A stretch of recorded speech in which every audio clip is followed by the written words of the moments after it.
I was sitting in the driver's seat of my Ford F-150, watching the morning rain hit the windshield. The engine was idling. I had just finished my daily check-in call with my son Bradley.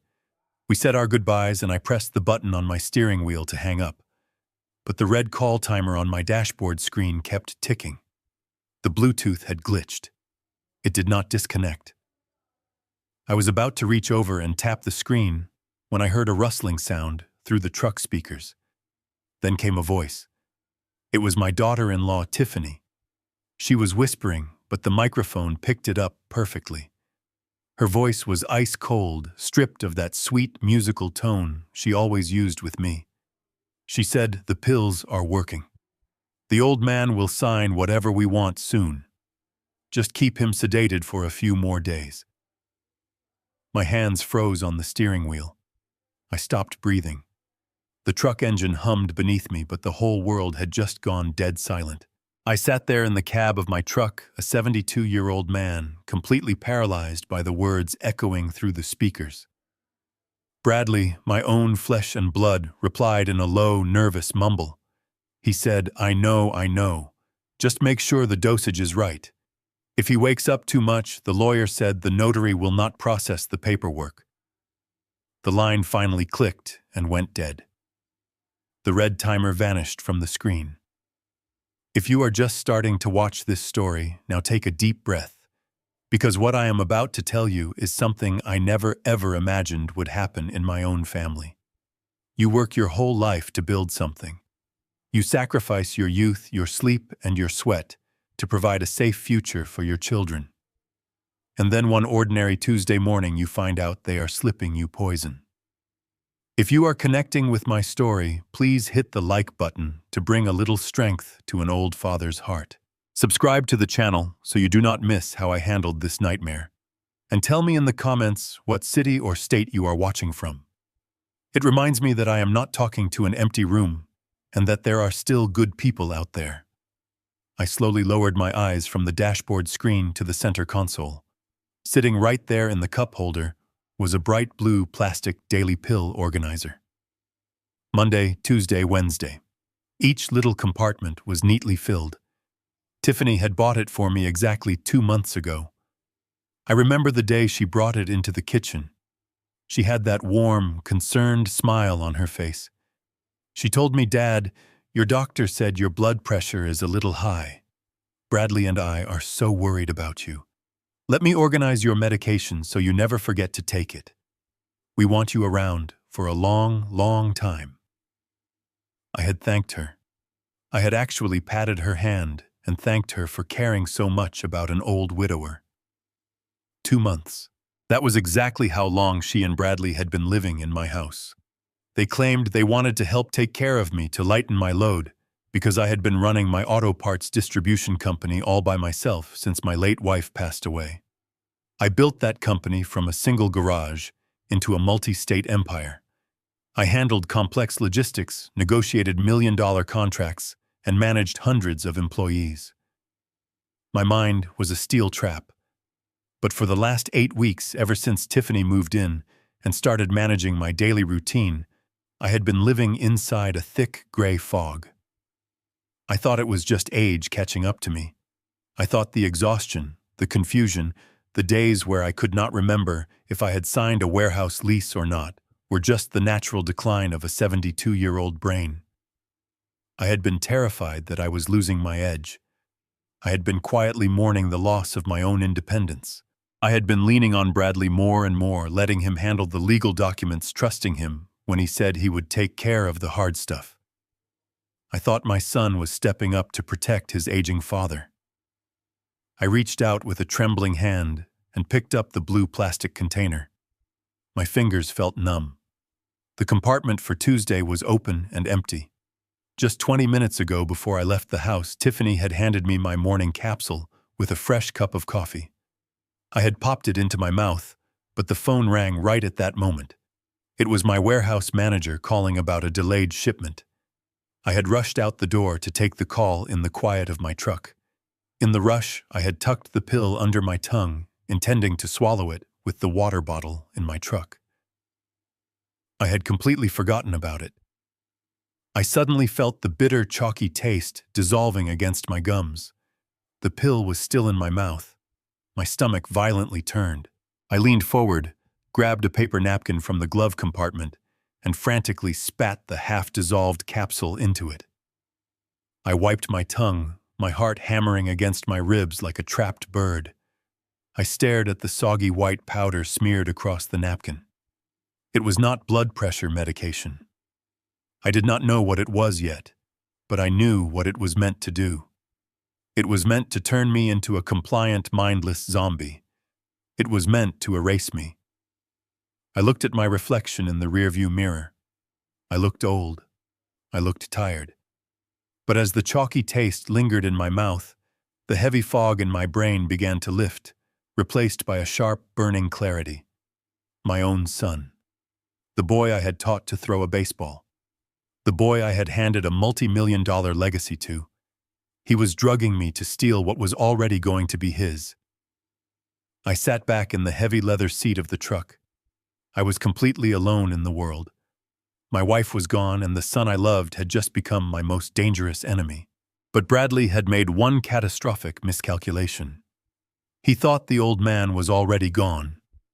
He forgot that before I was a tired father, I was a fighter. I folded the napkin carefully, slipping the poisoned powder into my jacket pocket. I put the truck in drive. I was not going to the office today. We were going to war. I pulled into the circular driveway, the tires crunching against the gravel. I sat there with the engine off, staring at the front doors. This house was a fortress I had built to protect my family, and now I was walking into enemy territory. I let my shoulders slump, relaxing my jaw and allowing my eyes to glaze over. I was stepping back into the role they had written for me, the confused, exhausted old man. I pushed the front door open, dragging my feet slightly on the hardwood. The smell of roasted chicken filled the air.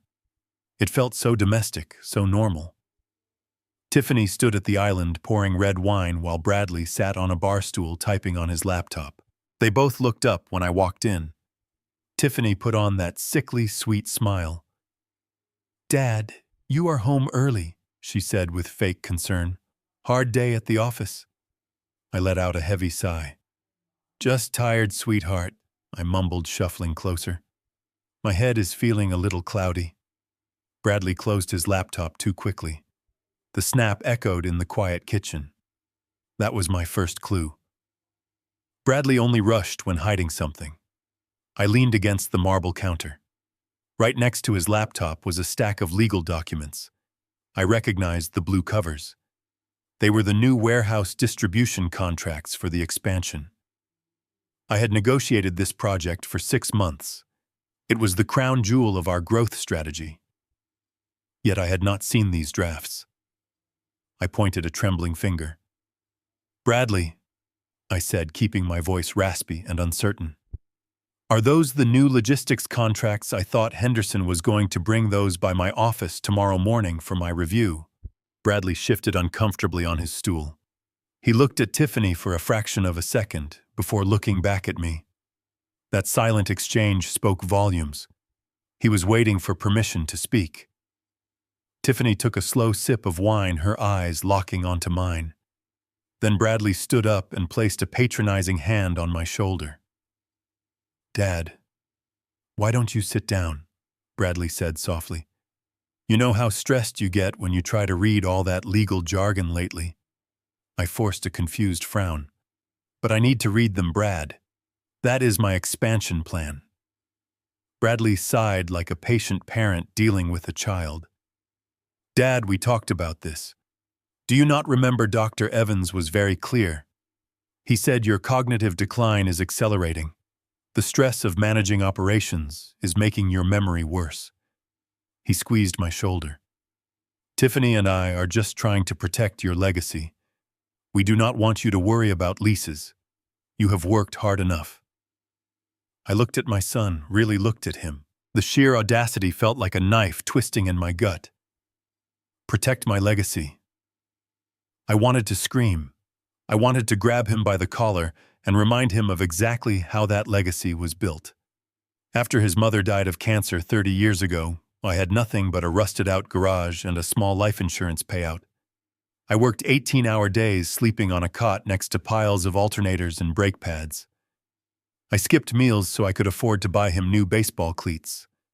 I built an empire that spanned 5 states brick by brick entirely on my own. I did it all so he would never have to know the taste of poverty. And here he was standing in the $1 million kitchen I paid for, using my own grief and age as a weapon against me. He was trying to convince me that I was losing my mind just so he could bypass my authority and take control of the company I bled for. I swallowed the bitter bile rising in my throat. I had to play the long game. I could not let them know I was onto them. Not yet. I let my shoulders drop even further, looking down at the floor like a defeated man. "I suppose you are right, son." I whispered, my voice thick with a fake sorrow. "I guess my memory is just not what it used to be. It is just so frustrating. I feel like I am losing myself." Tiffany stepped forward and patted my arm affectionately. "Oh, Dad, do not say that. We are here for you. We will handle the heavy lifting. You just focus on resting and taking your medication." I nodded slowly, turning away from him to walk toward the hallway. "Thank you, sweetheart," I mumbled. "I think I will just go lie down before dinner." I shuffled out of the kitchen, keeping my head down, but as I passed the large decorative mirror hanging in the hallway, I stopped. The angle was perfect. It gave me a clear view back into the kitchen. I kept my face perfectly still and watched their reflection. Bradley let out a massive sigh of relief and slumped back onto his stool. But Tiffany did not look relieved.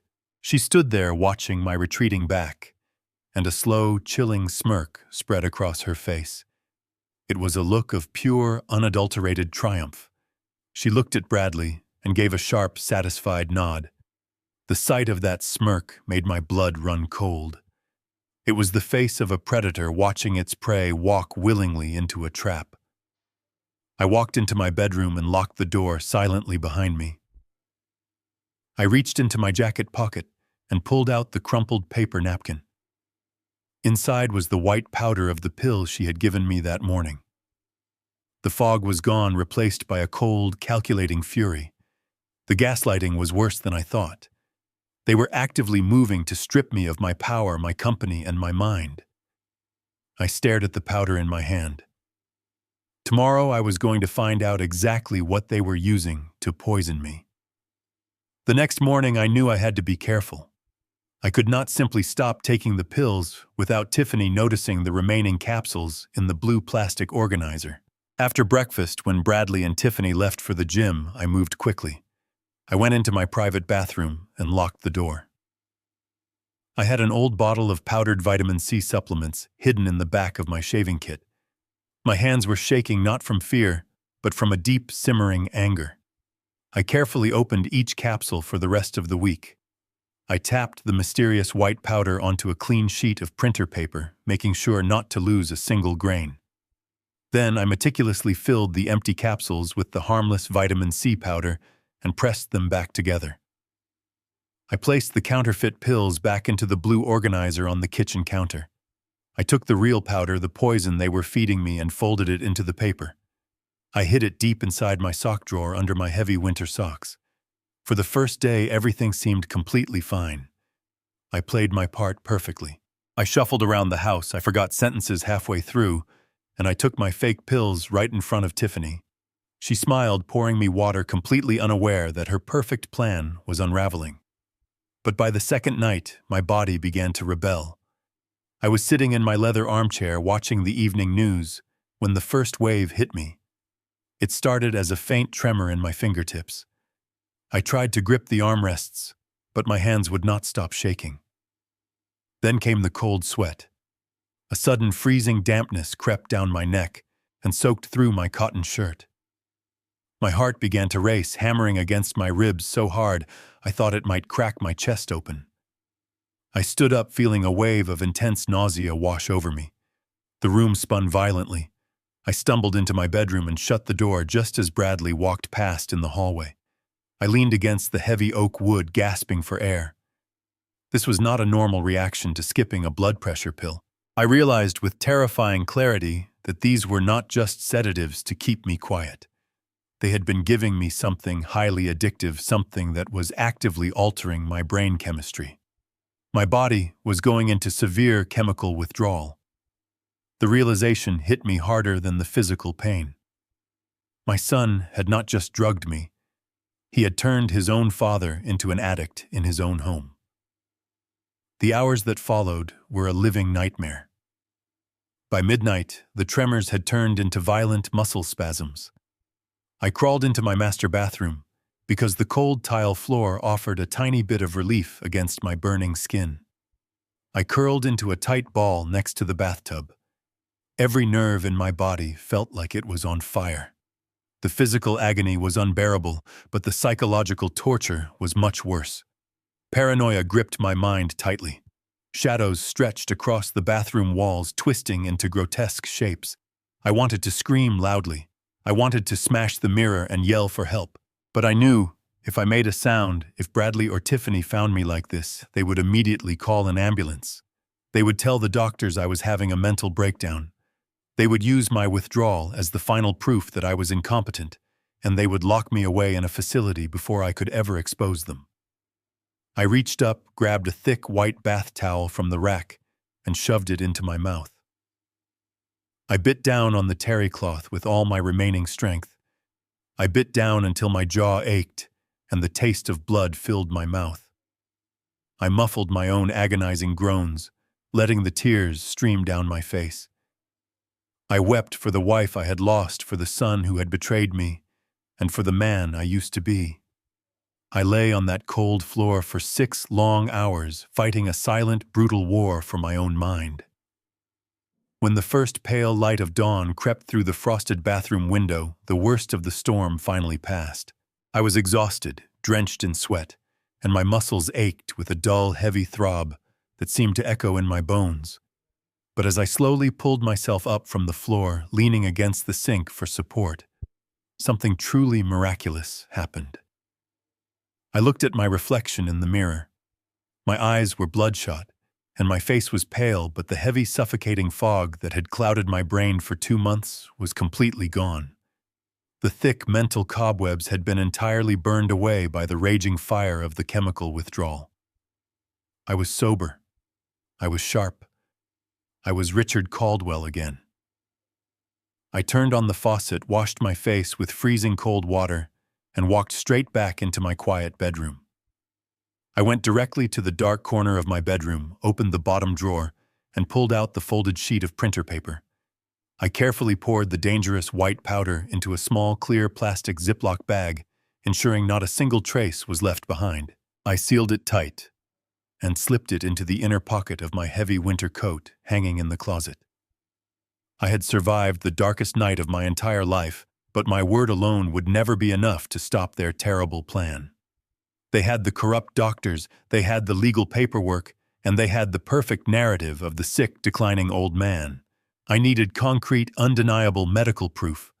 I needed a professional laboratory to tell me the exact name of the poison running through my veins before I could finally strike back. I grabbed my truck keys, determined to find the truth today. Nothing was going to stand in my way anymore.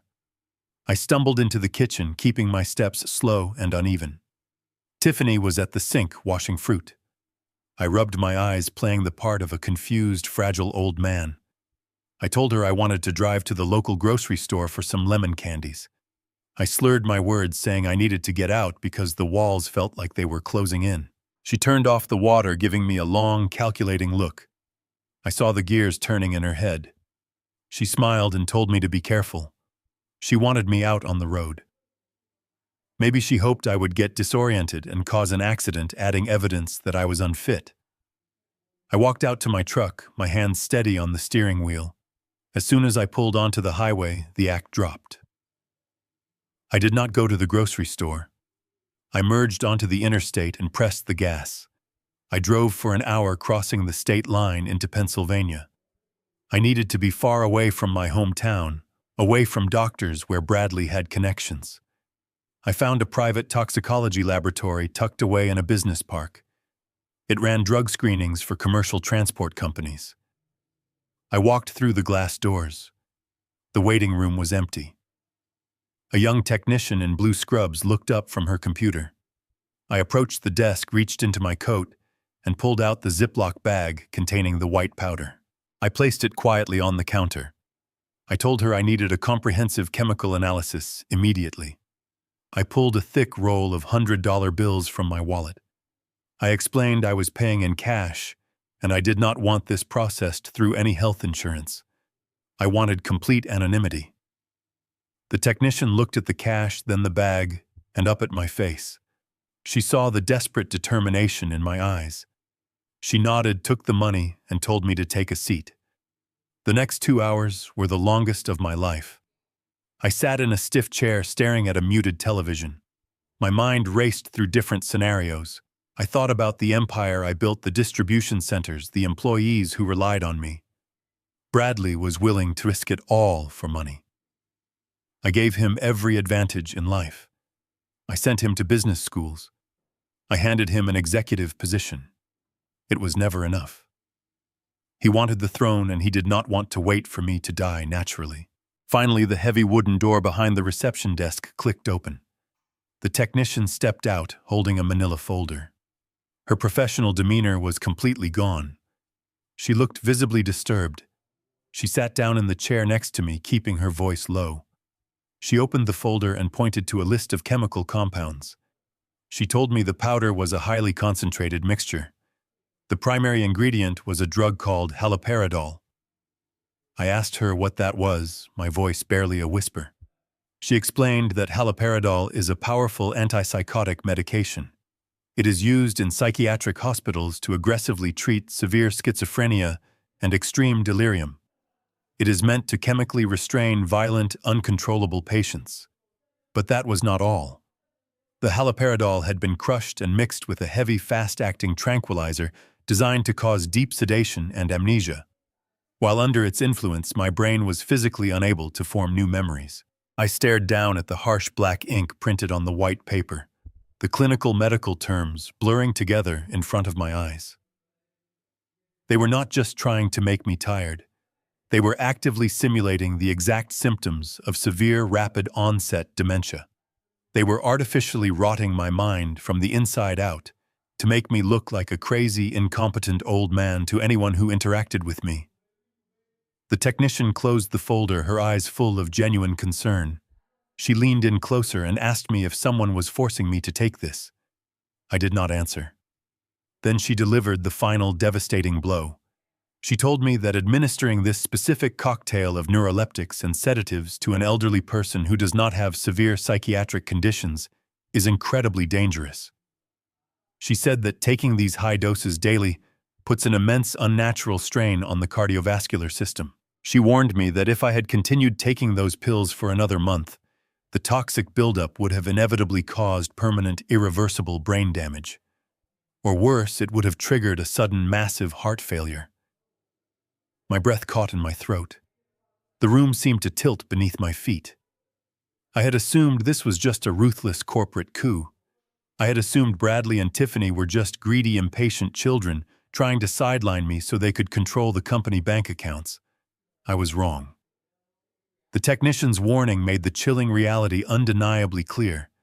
If I died of a sudden heart attack, no one would ever question it. They would just assume an old, stressed, confused widower finally passed away in his sleep. This was not just elder abuse. This was not just grand theft or corporate sabotage. This was a slow, calculated, and deeply malicious attempted murder. I thanked the technician, took the folder from her hands, and walked back to my truck. The cold winter air hit my face, but I felt absolutely nothing. The sadness I felt the night before was completely gone, replaced by a cold void. My own son had put a chemical bullet in my head, and he was just waiting for me to stop breathing. I climbed into the driver's seat and placed the medical report on the passenger seat. They wanted to play a deadly game. They wanted to see the old man disappear. But I was going to show them exactly what happens when you try to bury a man who is still alive. I started the engine. It was time to buy some cameras. I drove away from the clinic with a cold, intense focus. I navigated my truck to a quiet strip mall on the outskirts of the city. I parked in front of a storefront with darkened windows. The sign read, "Tactical Security Solutions."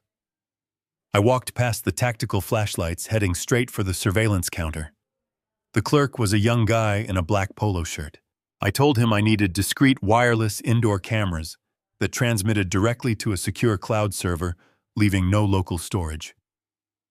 I selected 3 micro cameras built into standard USB wall chargers and 2 high-definition lenses concealed inside functional smoke detectors. I paid the man entirely in cash. I wanted no digital paper trail that Bradley could monitor. I carried the heavy brown paper bag back to my truck. The quiet drive home felt completely different this time. I was no longer a confused old man returning to a loving family. I was a soldier stepping back into a combat zone. 50 years ago, I served a grueling tour in Vietnam. I learned how to secure a perimeter, how to read signs of an ambush, and how to operate behind enemy lines. I buried those instincts when I built my business and raised my son. I never imagined I would need those tactics in the very living room where I taught my son to walk. But the battlefield had changed. My beautiful suburban house was now hostile territory. The people smiling at me were the enemy. I pulled into my driveway as the sun dipped below the horizon. I walked through the door, slipping my bag into the hall closet before shuffling into the kitchen. Bradley and Tiffany were already dressed up for the evening event. Bradley wore a sharp navy blue suit, adjusting his silk tie in the reflection of the microwave door. Tiffany stood beside him, adjusting a diamond necklace over her black evening gown. They were attending a charity dinner downtown. Tiffany turned to me with that familiar poisonous smile. She told me they had to leave immediately and had set out a cold dinner for me in the refrigerator. She reminded me in that patronizing tone to take my evening pill before sleep. I nodded slowly, offering a weak smile. I told them to have a wonderful time tonight. I silently stood by the front window, leaning heavily on the sill, watching their silver sedan back out of the driveway and disappear down the street. I waited exactly 5 minutes. I watched the clock on the microwave tick by, making sure they had not turned around. Once I was absolutely certain the coast was completely clear, my frail posture vanished instantly. I moved with a precise speed my bones had not felt in decades. I retrieved the heavy brown bag and laid the equipment on the kitchen island. I connected the cameras to a secure application on my tablet. I quickly started in the living room. I unplugged a generic wall charger near the television and replaced it with my spy charger. I angled it to capture the seating area. I moved to the hallway, plugging another charger into the outlet near the bathroom. Then I headed straight for my home office. This was the critical room where the company records and the safe were kept. I dragged a heavy stepladder from the garage into the office. I climbed the steps carefully, feeling a sharp twinge in my lower back, but I ignored it. I reached the ceiling and twisted the old smoke detector counterclockwise. It popped off with a quiet click. I disconnected the wires, my hands working on muscle memory. I wired the new surveillance device. The invisible lens pointed directly down at my mahogany desk and the wall safe hidden behind the bookshelf. I carefully aligned the plastic tabs and pushed the new unit against the ceiling. I began to twist the mounting screws securing the base plate. I was focused entirely on the task, wiping sweat from my forehead. I had just tightened the final screw when a sound pierced the silence of the empty house. It was the distinct, terrifying crunch of heavy tires rolling onto the gravel driveway outside. My heart leaped into my throat. I froze on the top step of the ladder, listening intently to the noises. A car door slammed shut, then another. I heard the familiar beep of the electronic lock disengaging on the front door. They were back much earlier than I expected. Maybe Tiffany had forgotten her cell phone, or maybe Bradley needed a specific legal document. I had absolutely no time to climb down safely. I had no time to carry the heavy wooden steps back to the garage. If they walked into the office and saw me standing near the ceiling alert and capable, the entire operation would be destroyed in seconds. The front door swung open loudly. I heard Tiffany complaining about the heavy evening traffic in a sharp, annoyed voice. Bradley's heavy footsteps echoed against the polished hardwood floor, moving rapidly down the hallway straight toward the office. I had exactly 2 seconds to make a choice. I let go of the smoke detector, closed my eyes tightly, and allowed my body to fall backward off the ladder. I hit the expensive Persian rug with a heavy, sickening thud, deliberately twisting my shoulder to absorb the impact. The wooden ladder tipped over right beside me, crashing violently against the side of my desk. I let my limbs go completely limp, sprawling awkwardly across the floor. I slowed my breathing, relaxing my jaw, to let my mouth hang open slightly. I heard Bradley gasp in pure, raw shock from the doorway. He yelled loudly for Tiffany to come quickly.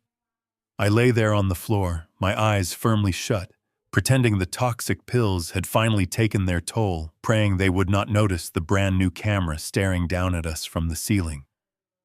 Bradley knelt beside me, his hands shaking as he grabbed my shoulder. He shouted my name, his voice echoing in the small office. Tiffany rushed in right behind him, her heels clicking frantically on the hardwood floor. I groaned, fluttering my eyelids open, playing the part of a confused and disoriented man who had just regained consciousness. I mumbled something about feeling dizzy before the room suddenly started spinning. They bought it completely. They did not even glance at the ceiling. They were too focused on the fact that their sedated father had almost broken his neck. Bradley carried me to my bedroom, lecturing me about how dangerous it was for me to be climbing on furniture in my condition. They tucked me into bed, turned off the lamp, and shut the door. I lay there in the dark, my heart hammering against my ribs, listening to their footsteps fade down the hallway. I had survived the night, and my hidden camera was safely recording every single movement in that office. The next morning, I woke up before the sun rose. The house was completely silent. I slipped out of bed, grabbed my tablet from the nightstand, and retreated to the master bathroom, locking the heavy door behind me. I sat on the edge of the bathtub, turned the screen brightness down, and opened the surveillance application. The system had successfully recorded the entire night. I started scrubbing through the timeline, watching the empty office speed by. The hours ticked by on the digital timestamp. Midnight passed. Then 1 o'clock. I was beginning to wonder if I had risked my neck for nothing. But then, at exactly 2 in the morning, the heavy wooden door of my office slowly pushed open. The night vision camera switched on, casting an eerie green glow over the footage. It was Bradley. He was wearing his silk pajamas, moving with a quiet, practiced stealth that sent a chill straight down my spine. He did not turn on the main overhead lights. Instead, he used the small flashlight on his cell phone to guide his way across the Persian rug. He walked straight past my mahogany desk and went directly to the large oil painting hanging on the far wall. It was a painting of a rustic barn that my late wife had bought at a charity auction decades ago. Behind that painting was my wall safe. I watched my son reach out and swing the painting open on its hidden hinges. He did not hesitate. He did not pull out a piece of paper to check the combination. His fingers flew across the digital keypad with terrifying speed and confidence. The heavy steel door beeped softly and clicked open. He knew my private passcode. He had probably been spying on me for months, watching over my shoulder while I thought we were having a friendly conversation. The sheer level of premeditated betrayal made my stomach churn. Bradley reached deep into the safe and pulled out a stack of manila folders. I knew exactly what those folders were. They were the original master deeds to all 5 of my commercial distribution centers. Those properties were the bedrock of my empire. I bought the first one in Ohio back when the roof was caving in and the floors were covered in grease. I spent 3 years fixing it up while living on canned soup. Every single warehouse represented years of my life, years of missed vacations and sleepless nights. And there was my son, holding the physical proof of my life's work in his greedy hands, flipping through the pages like he was browsing a magazine. He checked the signatures, making sure the corporate seals were in place. But he did not take them. He placed the master deeds back into the steel vault. Then he did something that confused me. He reached into the waistband of his pajama pants and pulled out a thick, bound legal document that he had brought with him. It was easily 40 pages long, secured with heavy brass brackets. He slid the mysterious document right to the very back of my safe, hiding it behind the stacks of old tax returns and insurance policies. He closed the heavy steel door, spun the dial to lock it, and swung the oil painting back into place. He quietly slipped out of the office, closing the door softly behind him. The video feed went back to showing an empty room. I turned off the tablet, my mind racing with 100 terrifying possibilities. What was that document? Why would he hide it inside my own safe? I waited in the bathroom for another 3 hours until I heard the sounds of the house waking up. I waited until Bradley and Tiffany left the house for their morning tennis lesson. As soon as their car pulled out of the driveway, I dropped my frail old man act. I marched down the hallway and into my office. I locked the door behind me. I swung the barn painting aside, typed my passcode into the keypad, and yanked the safe door open.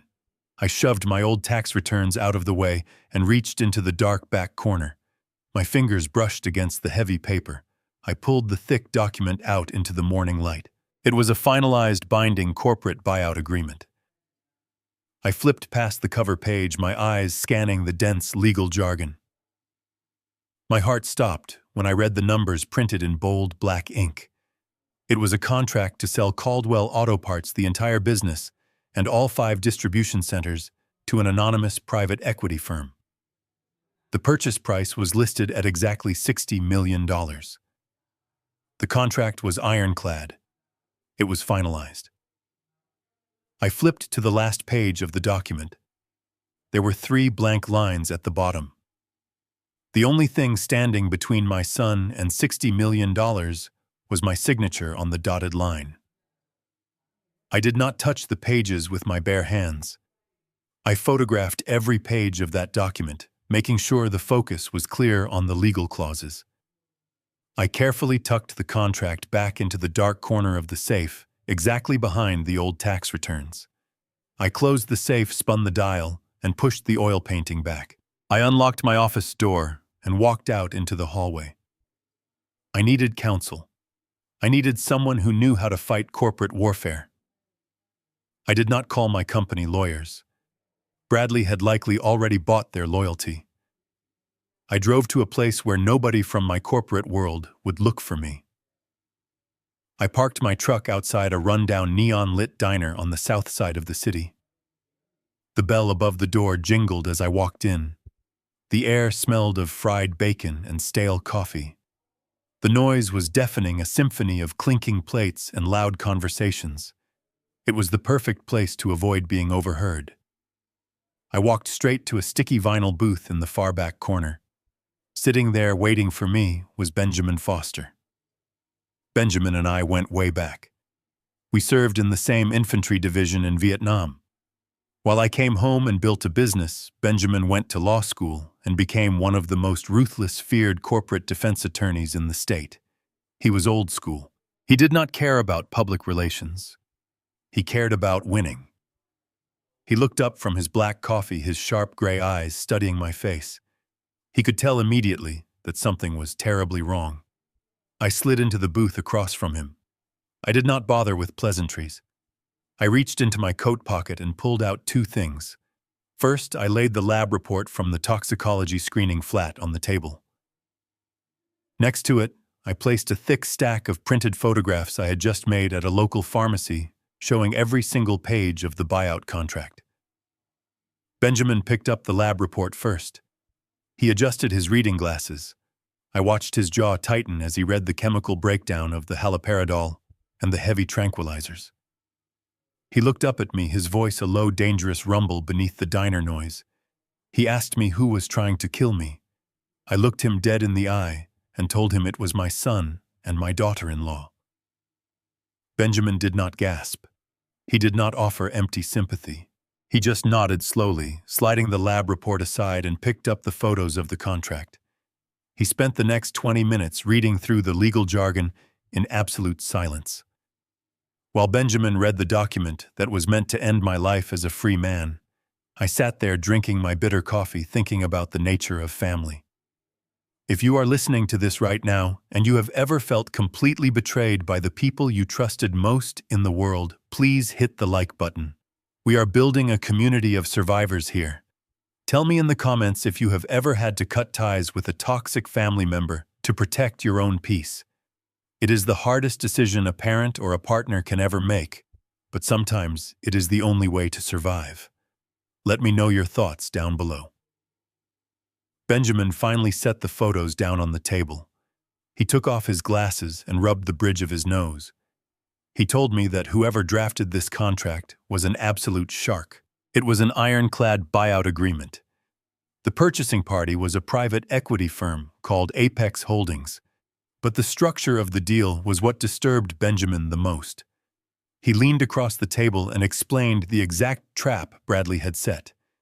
He said that if I signed this document while I was of sound mind, the money would legally go into my personal accounts, and I would maintain total control. But Bradley knew I would never sell my life's work. That is exactly why they were poisoning me. Benjamin explained that if Bradley could get a corrupt doctor to declare me mentally unfit and suffering from severe cognitive decline just days before the signing, the legal landscape completely shifted. By signing the document in a legally recognized state of advanced dementia, my signature would trigger a pre-existing power of attorney clause. Bradley would instantly become the sole financial custodian of the entire $60 million payout. I would be left with absolutely nothing, and Bradley would walk away with my entire empire in cash. I felt a cold, heavy knot form in my stomach. The sheer magnitude of the greed was staggering. But Benjamin was not finished. His expression grew even darker. He picked up the very last photograph, zooming in on a tiny paragraph buried deep in the fine print at the very bottom of the final page. He pointed a thick finger at the text and told me that the money was not the worst part of this arrangement. He started reading the legal clause out loud. It stated that upon the execution of the sale, and due to the seller's rapidly declining mental health, a portion of the funds would be immediately allocated for the seller's mandatory relocation and permanent residential medical care. Benjamin looked up at me, his eyes filled with a grim, terrifying realization. He told me they had already selected the facility. It was a remote, out-of-state, maximum-security lockdown dementia ward located in northern Nevada. The contract legally bound me to be physically transported there within 24 hours of signing. Once the ink dried on that paper, Bradley would not just take my money. He would legally strip me of my human rights, ship me entirely across the country, and lock me in a padded room where no one would ever hear from me again. I left the diner with Benjamin's warnings echoing loudly in my mind. That night, I barely slept. I lay awake in the dark, staring at the ceiling, thinking about the cold, sterile walls of a lockdown dementia facility in Nevada. The next morning, I knew I had to be more careful than ever. I had been completely off their toxic pills for days now, and my mind was moving at 1,000,000 miles an hour. It was getting harder to pretend I was a dying, confused old man. I walked into the kitchen wearing my old bathrobe, shuffling my feet against the hardwood floor. Tiffany was already there, wearing a crisp white blouse and standing by the marble island. She was slicing a grapefruit. She looked up at me as I walked in, and I saw her eyes narrow just a fraction of an inch. She was studying my face intensely. She noticed that my posture was a little too straight, and my eyes were a little too clear. I quickly slumped my shoulders and let out a raspy groan, rubbing my temples as if I had a terrible headache. I muttered something about having a bad night and feeling very restless. She smiled, but it did not reach her cold eyes. She wiped her hands on a towel and told me to sit down. She said she would make me a nice, strong cup of black coffee to help me wake up. I pulled out a wooden bar stool and sat heavily, resting my elbows on the cold marble. I kept my head down, pretending to stare blankly at the morning newspaper left on the counter. But my peripheral vision was sharp. The expensive coffee maker was on the counter behind me, slightly to the left, as she turned her back to pour the dark liquid into my favorite ceramic mug. I watched her reflection in the dark, polished surface of the microwave oven door. What I saw made my blood run completely cold. She did not just reach for the sugar bowl. She reached into the deep pocket of her tailored slacks and pulled out a small amber glass bottle with a rubber dropper top. It was not the powdered pills this time. She had escalated her tactics. She unscrewed the cap quickly, her movements practiced and incredibly efficient. I watched the clear reflection of her hand squeeze the rubber top, drawing up a thick, clear liquid. She held the glass dropper over my steaming mug of coffee and squeezed. 1 drop, 2 drops, 3 drops. She emptied the entire dropper into the hot liquid, quickly stirred it with a metal spoon, and slipped the amber bottle securely back into her pocket. The entire terrifying process took less than 5 seconds. She turned around with a bright, cheerful expression and placed the steaming mug directly in front of me. The dark liquid swirled slightly inside the cup. The heat radiated against my face, carrying the rich smell of roasted coffee beans, perfectly masking whatever toxic chemical she had just pumped into it. She leaned against the counter directly across from me, crossing her arms tightly over her chest. She told me to drink up quickly before it got cold. She said I needed my energy for the day because Bradley had some very important legal papers for me to look at later this afternoon. I stared down at the black coffee. My heart began to pound, a heavy rhythmic beat in my chest. The psychological tension in that kitchen was absolutely suffocating. I knew exactly what was hidden in that cup. Benjamin had just warned me about the heavy sedatives. This liquid form was likely a highly concentrated dose designed to hit my bloodstream instantly and knock me out completely. If I took even one single sip, I would lose control of my faculties. I would be a drooling mess within minutes, giving them the perfect excuse to call their corrupt doctor and finalize the incompetence paperwork. But if I refused to drink it, or if I asked her what she put in it, the careful illusion would be shattered immediately. She would know I was completely lucid. She would know I was onto their sinister plan. I reached out with trembling hands, forcing my fingers to shake violently as I wrapped them around the warm ceramic handle. I lifted the mug a few inches off the marble counter. Tiffany did not look away. Her eyes were locked onto my face, watching my every move with the cold, unblinking focus of a snake watching a trapped mouse. She was waiting for me to consume the poison. She was waiting for the drugs to take full effect so she could steal my life. I brought the rim of the mug closer to my mouth. The hot steam tickled my nose. I had to think of a way out quickly. I could not just drop it accidentally, or it would look too deliberate. I needed a distraction, something sudden and totally believable.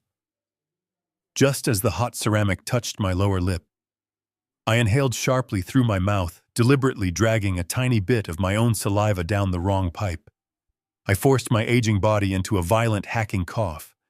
I gasped loudly for air, my chest heaving, leaning forward awkwardly over the kitchen island.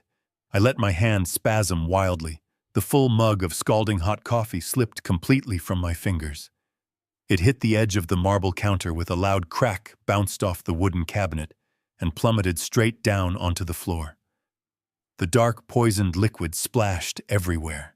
It completely soaked into the center of the vintage cream-colored Persian rug that Tiffany had insisted on buying with my money just 3 weeks ago. The expensive wool instantly stained a deep, ugly, muddy brown. Tiffany shrieked loudly, jumping back quickly as the hot coffee splattered against her expensive leather shoes. She lost her composed, sweet demeanor instantly. She screamed at me at the top of her lungs, asking me what was wrong with me, calling me a clumsy, useless old fool. I kept coughing loudly, grabbing a paper napkin to wipe my mouth, acting completely panicked and deeply apologetic. I dropped to my knees on the hard floor, dabbing weakly at the ruined rug, apologizing profusely for my shaky hands. But as I looked up at her from the floor, I saw something that chilled me to my very core. She was not just angry about the ruined carpet. Her face was flushed red, her jaw was clenched tight, and her eyes were burning with a dark, murderous rage.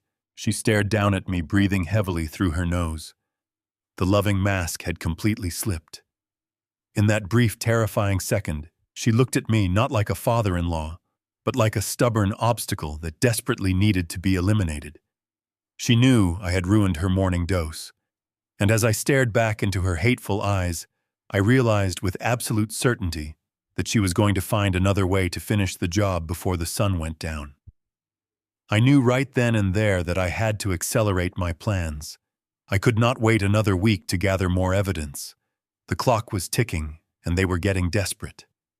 I continued to dab at the spilled coffee, keeping my head bowed in fake submission, while my mind rapidly calculated my next move to secure my total freedom. I spent the entire long morning scrubbing the terribly ruined Persian rug. Tiffany had violently stormed out, leaving me entirely alone. I knew I had narrowly dodged a fatal bullet today, but the war was far from over. At exactly 3 o'clock that afternoon, the heavy front door chimed. I was sitting in my armchair, staring blankly at the television. Bradley walked slowly in, wearing a practiced mask of deep manufactured sorrow. Right behind him was a strange man I had never seen before. He was dressed in a sharp charcoal suit that looked too expensive for a standard doctor. He carried a sleek black leather medical briefcase. Bradley walked over and gently placed a warm hand on my shoulder. "Dad," Bradley said, his voice dripping with fake sympathy. "This is Dr. Sterling. He is a private cognitive specialist. I specifically asked him to come check on you. Tiffany told me you had a very rough morning." Dr. Sterling had cold, calculating eyes that did not match his practiced smile. He looked like a man who quietly solved expensive problems for wealthy clients. I let my jaw go slack, pretending to struggle deeply to comprehend who he was. I mumbled a weak greeting, keeping my hands trembling in my lap. Sterling pulled up a chair and sat directly across from me. He opened his briefcase and took out a silver pen and crisp paper. He spoke in that exaggerated, condescending tone people use for the severely impaired. He gently told me he was simply going to test my memory. The grand, pathetic performance finally began. It took every ounce of my willpower to suppress the rage boiling inside my chest. I had spent 50 years outsmarting the sharpest executives in the auto industry. Now I had to pretend I could not even remember the day of the week. He slowly asked me my full legal name. I gave it to him after a painfully long, artificial pause. Then he asked for my exact date of birth. I stared blankly at the wall, acting as if the information was permanently trapped behind a fog. I finally gave him the wrong year completely. I told him I was born in 1958 instead of 1952. Dr. Sterling nodded slowly, making a thick black checkmark on his paper. Then came the classic cognitive assessment test. He handed me a blank sheet and the pen. He asked me to draw a simple clock face showing 10 minutes past 11. I took the pen in my shaking right hand. I desperately wanted to draw a perfect circle and stab the pen right through the center of the paper to show them how dangerously sharp I still was, but I swallowed my massive pride. I drew a jagged, lopsided circle. I crammed all the digits onto the right side, leaving the left side blank. I drew 2 squiggly lines pointing aimlessly near the bottom. I handed the ruined paper back to him, looking up with a confused, pleading expression. Sterling took the paper, sighed heavily, and looked directly at Bradley. Bradley was rubbing his face aggressively, playing the utterly heartbroken son to absolute perfection. Bradley whispered that the condition was getting drastically worse every single day. I sat there silently listening to my own son openly mourn my fictional decay. If I had not seen the toxicology report, I might have actually believed he cared. Sterling put the messy paper securely back into his briefcase. He said the evaluation was finished, and the cognitive results were unfortunately very clear. He professionally suggested I lay down and get some deep rest. I gladly accepted the doctor's suggestion. I let my heavy head loll backward against the soft headrest of my armchair. I closed my eyes tightly, relaxed my facial muscles completely, and gradually deepened my breathing into a slow snore. I pretended to fall into a deep sleep right there in the living room, but my ears were wide open.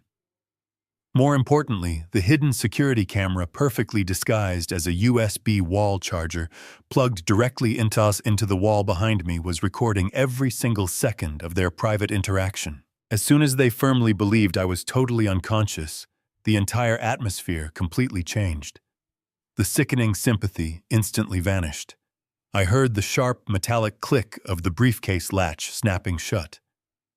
Dr. Sterling lowered his voice to a cold, businesslike whisper. He told Bradley that the presentation was excellent and that the medical file would clearly reflect severe, irreversible dementia. He promised the final paperwork would be completely ironclad and legally binding. Then I heard the heavy rustle of thick paper. I opened my eyes just a microscopic fraction of an inch, peering through my lowered eyelashes. Bradley reached deep into the inner pocket of his suit jacket. He pulled out a thick, bulging white envelope and handed it directly to Sterling. It was entirely filled with crisp $100 cash bills. Bradley sternly told the corrupt doctor that he desperately needed the official legal incompetence declaration, signed, stamped, and filed with the state courts by this upcoming Friday morning. He said the financial timing was absolutely critical, and there could be no delays whatsoever. Sterling weighed the incredibly thick envelope in his right hand, a greedy smirk spreading across his face. He confidently assured Bradley that for this generous compensation, the declaration would be ready on his desk by Thursday night. They shook hands firmly like two corrupt men finalizing a dirty, highly illegal corporate merger. I closed my eyes completely tight, keeping my breathing perfectly slow and steady. The scattered puzzle pieces finally snapped perfectly together in my racing mind with terrifying clarity. Friday. That was the exact day of the monumental company sale. They were actively paying a corrupt doctor to legally erase my entire human existence just hours before they planned to steal $60 million. I had exactly 3 short days left to actively stop my own permanent execution. I lay there perfectly still on the armchair for another hour after the dirty doctor and my son left the living room. I listened to the sounds of the house. I heard the distant hum of the refrigerator and the soft ticking of the grandfather clock in the hallway. Finally, I heard Bradley's heavy footsteps retreat up the stairs, followed by the firm click of his bedroom door closing. The house was quiet again. I slowly opened my eyes and sat up. My muscles were incredibly stiff from holding that rigid fake sleeping posture, but my mind was sharper than it had been in years. I reached deep into the hidden inside pocket of my robe and pulled out a small, cheap plastic burner phone. Benjamin had given it to me at the diner so we could communicate safely without Bradley monitoring my call logs. The small screen was dark, but I knew I had to wait for his signal. Just as the sun began to set, casting long, dark shadows across the living room floor, the burner phone vibrated aggressively against my palm. I quickly answered it, pressing the cheap plastic against my ear. Benjamin did not bother saying hello. His voice was grim, vibrating with a heavy, serious tension that immediately made the hair on the back of my neck stand up. He told me to go somewhere absolutely secure where no one could possibly hear my voice. I quietly slipped out the back door and walked into the freezing evening air, hiding myself behind the large wooden shed in the corner of the garden. I told Benjamin that I was alone and that he could speak freely. Benjamin took a deep, heavy breath over the phone line. He told me that after our meeting at the diner, he had immediately hired a discreet forensic accountant. He wanted to look into the financial health of the distribution centers to see exactly why Bradley was in such a massive rush to sell the entire company for $60 million by Friday. Benjamin said that private equity firms usually take months to audit a company before a massive buyout, but this entire deal was being pushed through in a matter of days.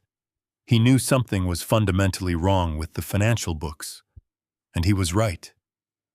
Benjamin lowered his voice to a harsh, gravelly whisper. He told me that my company was not just being sold, it was actively bleeding. I asked him what he meant, my heart pounding a steady, painful rhythm against my ribs. Benjamin delivered the devastating news without any hesitation. He told me that a massive forensic sweep of the company accounts had just revealed a catastrophic hole. Exactly $4 million was missing, but it was not missing from the general operating accounts, and it was not missing from my personal executive compensation funds. The money had been entirely drained out of the employee pension fund. The freezing evening wind whipped across my face, but I felt absolutely numb. The burner phone nearly slipped from my trembling fingers. $4 million. Gone. My knees felt weak, and I had to lean heavily against the rough wooden siding of the garden shed just to keep myself standing upright. That pension fund was not just a pool of corporate money. It was a sacred promise. I thought about the men and women who worked in my distribution centers. I thought about the forklift drivers who worked exhausting night shifts just to put their kids through college. I thought about the warehouse managers who had stood by my side 30 years ago when we were operating out of a freezing, leaky garage. Those employees were not just workers to me. They were my true family. They were the people who had actually helped me build this massive empire from the ground up with their own sweat and blood. I had personally guaranteed them a safe, secure retirement. I had promised them that their loyalty would be rewarded when they finally decided to hang up their heavy work boots. And now that money was completely gone, I felt a sickening wave of absolute physical nausea wash over me. Stealing from me was one thing. I was an old man, and I had already lived a very full, privileged life. But stealing the life savings of hardworking, honest people who trusted us was a level of pure evil that I could not even begin to comprehend. I gripped the small phone tightly and asked Benjamin how this could possibly happen without anyone in the accounting department sounding a massive alarm. Benjamin explained the dark mechanical reality of the theft. He told me that the $4 million was not taken all at once in a single obvious transaction. That would have immediately triggered a massive federal banking alert. Instead, the money had been methodically wired out in very small, carefully calculated increments over the past 6 months. The funds were quietly siphoned off and transferred to a series of untraceable offshore accounts. The thief cleverly disguised the outgoing transfers as routine vendor payments and minor inventory adjustments, completely bypassing the standard internal audits. I asked Benjamin who had the authority to authorize those specific types of secure outgoing wire transfers. The line went completely silent for a few agonizing seconds. When Benjamin finally spoke again, his voice was filled with a deep, sorrowful pity. He told me that the pension fund was protected by an extremely high-level dual security protocol.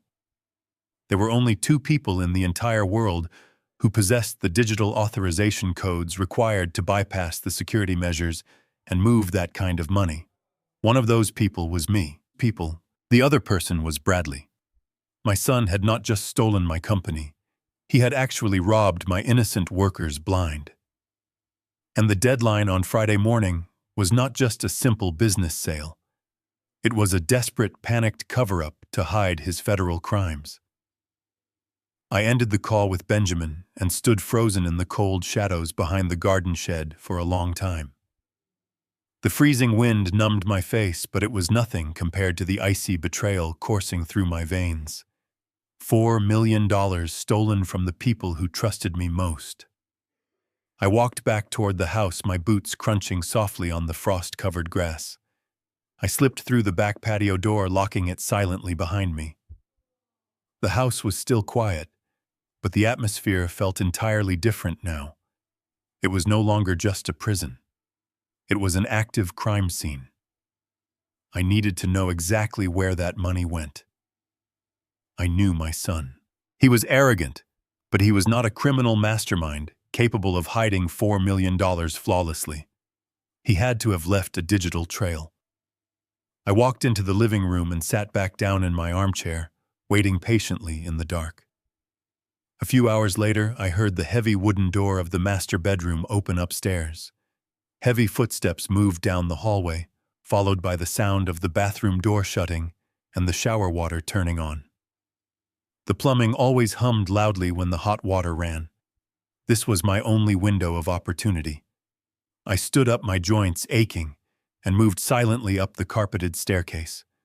I bypassed the squeaky third step out of pure muscle memory. I reached the second-floor landing and pushed open the door to their bedroom. My eyes darted around the dimly lit space, searching for any piece of technology. There, resting carelessly on the edge of the unmade king-sized bed, was Bradley's silver iPad. The screen was dark, but a small notification light blinked steadily. I walked over and picked up the cold metal device. My heart hammered against my ribs as I pressed the home button. The screen illuminated, displaying a generic landscape wallpaper. By a stroke of sheer luck, or perhaps due to his own incredible arrogance, the device was not locked with a passcode. He had been reading the news before his shower and simply let the screen go to sleep.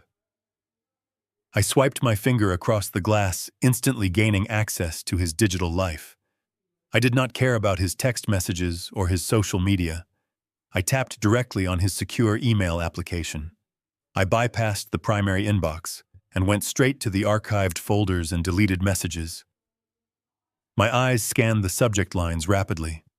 I was looking for offshore bank names, luxury real estate deeds, or receipts for expensive yachts. But I found none of those things. Instead, I found a folder vaguely labeled as personal investments. I opened it, and a flood of panicked, desperate emails filled the glowing screen. They were automated messages from an unregulated cryptocurrency trading platform based entirely out of the country. I tapped on the oldest email in the chain, dating back exactly 6 months. It was a confirmation of a massive initial deposit. $500,000 had been wired directly from the employee pension fund into a volatile digital wallet.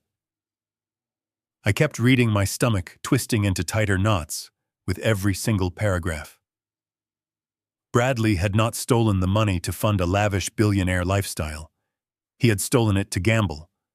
He had discovered a highly leveraged, incredibly risky cryptocurrency scheme that promised astronomical returns within weeks. The emails documented a horrific downward spiral of financial destruction.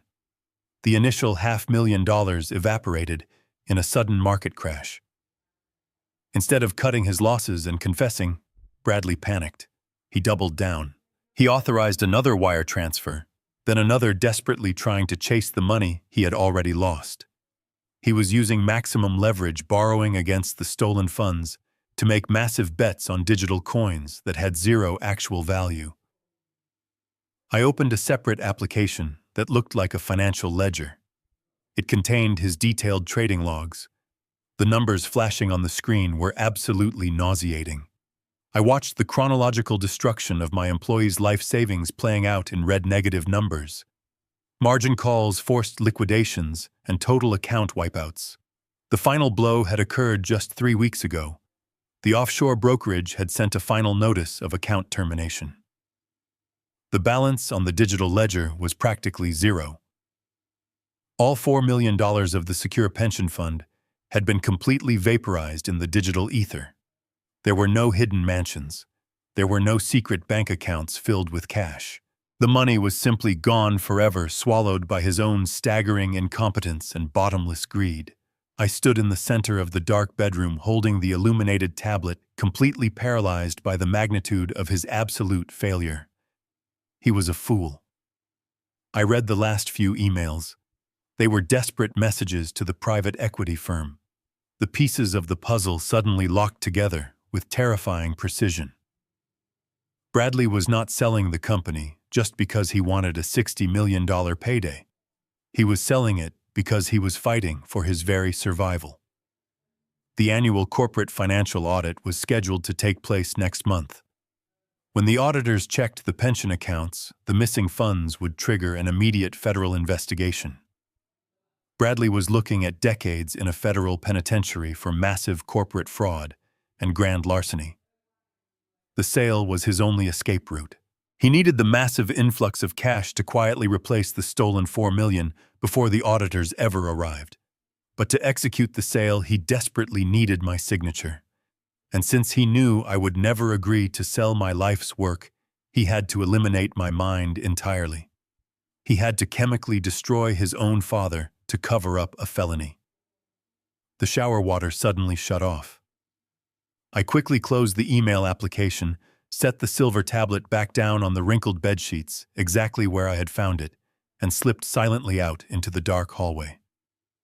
The ticking clock in my head had just become a completely deafening roar. I barely slept the rest of that night. I lay in the dark, staring at the ceiling, feeling the sheer weight of the impending disaster pressing down on my chest. My own son was not just a greedy heir. He was a desperate, cornered animal. And cornered animals are the most dangerous kind. The next morning, Wednesday, I went through my normal routine of pretending to be a frail, heavily medicated old man. I drank my coffee, ensuring I made the cup myself, this time under the guise of trying to be helpful. Tiffany hovered nearby, watching me closely, but I played the part of the slow, shuffling father perfectly. Around noon, while Bradley was supposedly at the main office reviewing inventory logs, which I now knew was a complete lie, my hidden burner phone vibrated in my pocket. I shuffled out to the back patio, pretending to admire the winter garden, and pressed the small device to my ear. Benjamin did not waste time with pleasantries. His voice was sharp, cutting through the cold afternoon air like a knife. He told me that his team of private investigators had spent the entire night digging into the private equity firm listed on the buyout contract. The firm was called Apex Holdings. In the corporate world, a company offering a $60 million buyout of a major auto parts distribution network would have a massive, highly visible footprint. They would have a board of directors, a shiny corporate headquarters, and a long history of aggressive acquisitions. But Benjamin told me that Apex Holdings had absolutely none of those things. It was a complete ghost. Benjamin explained that the firm was nothing more than a shell company.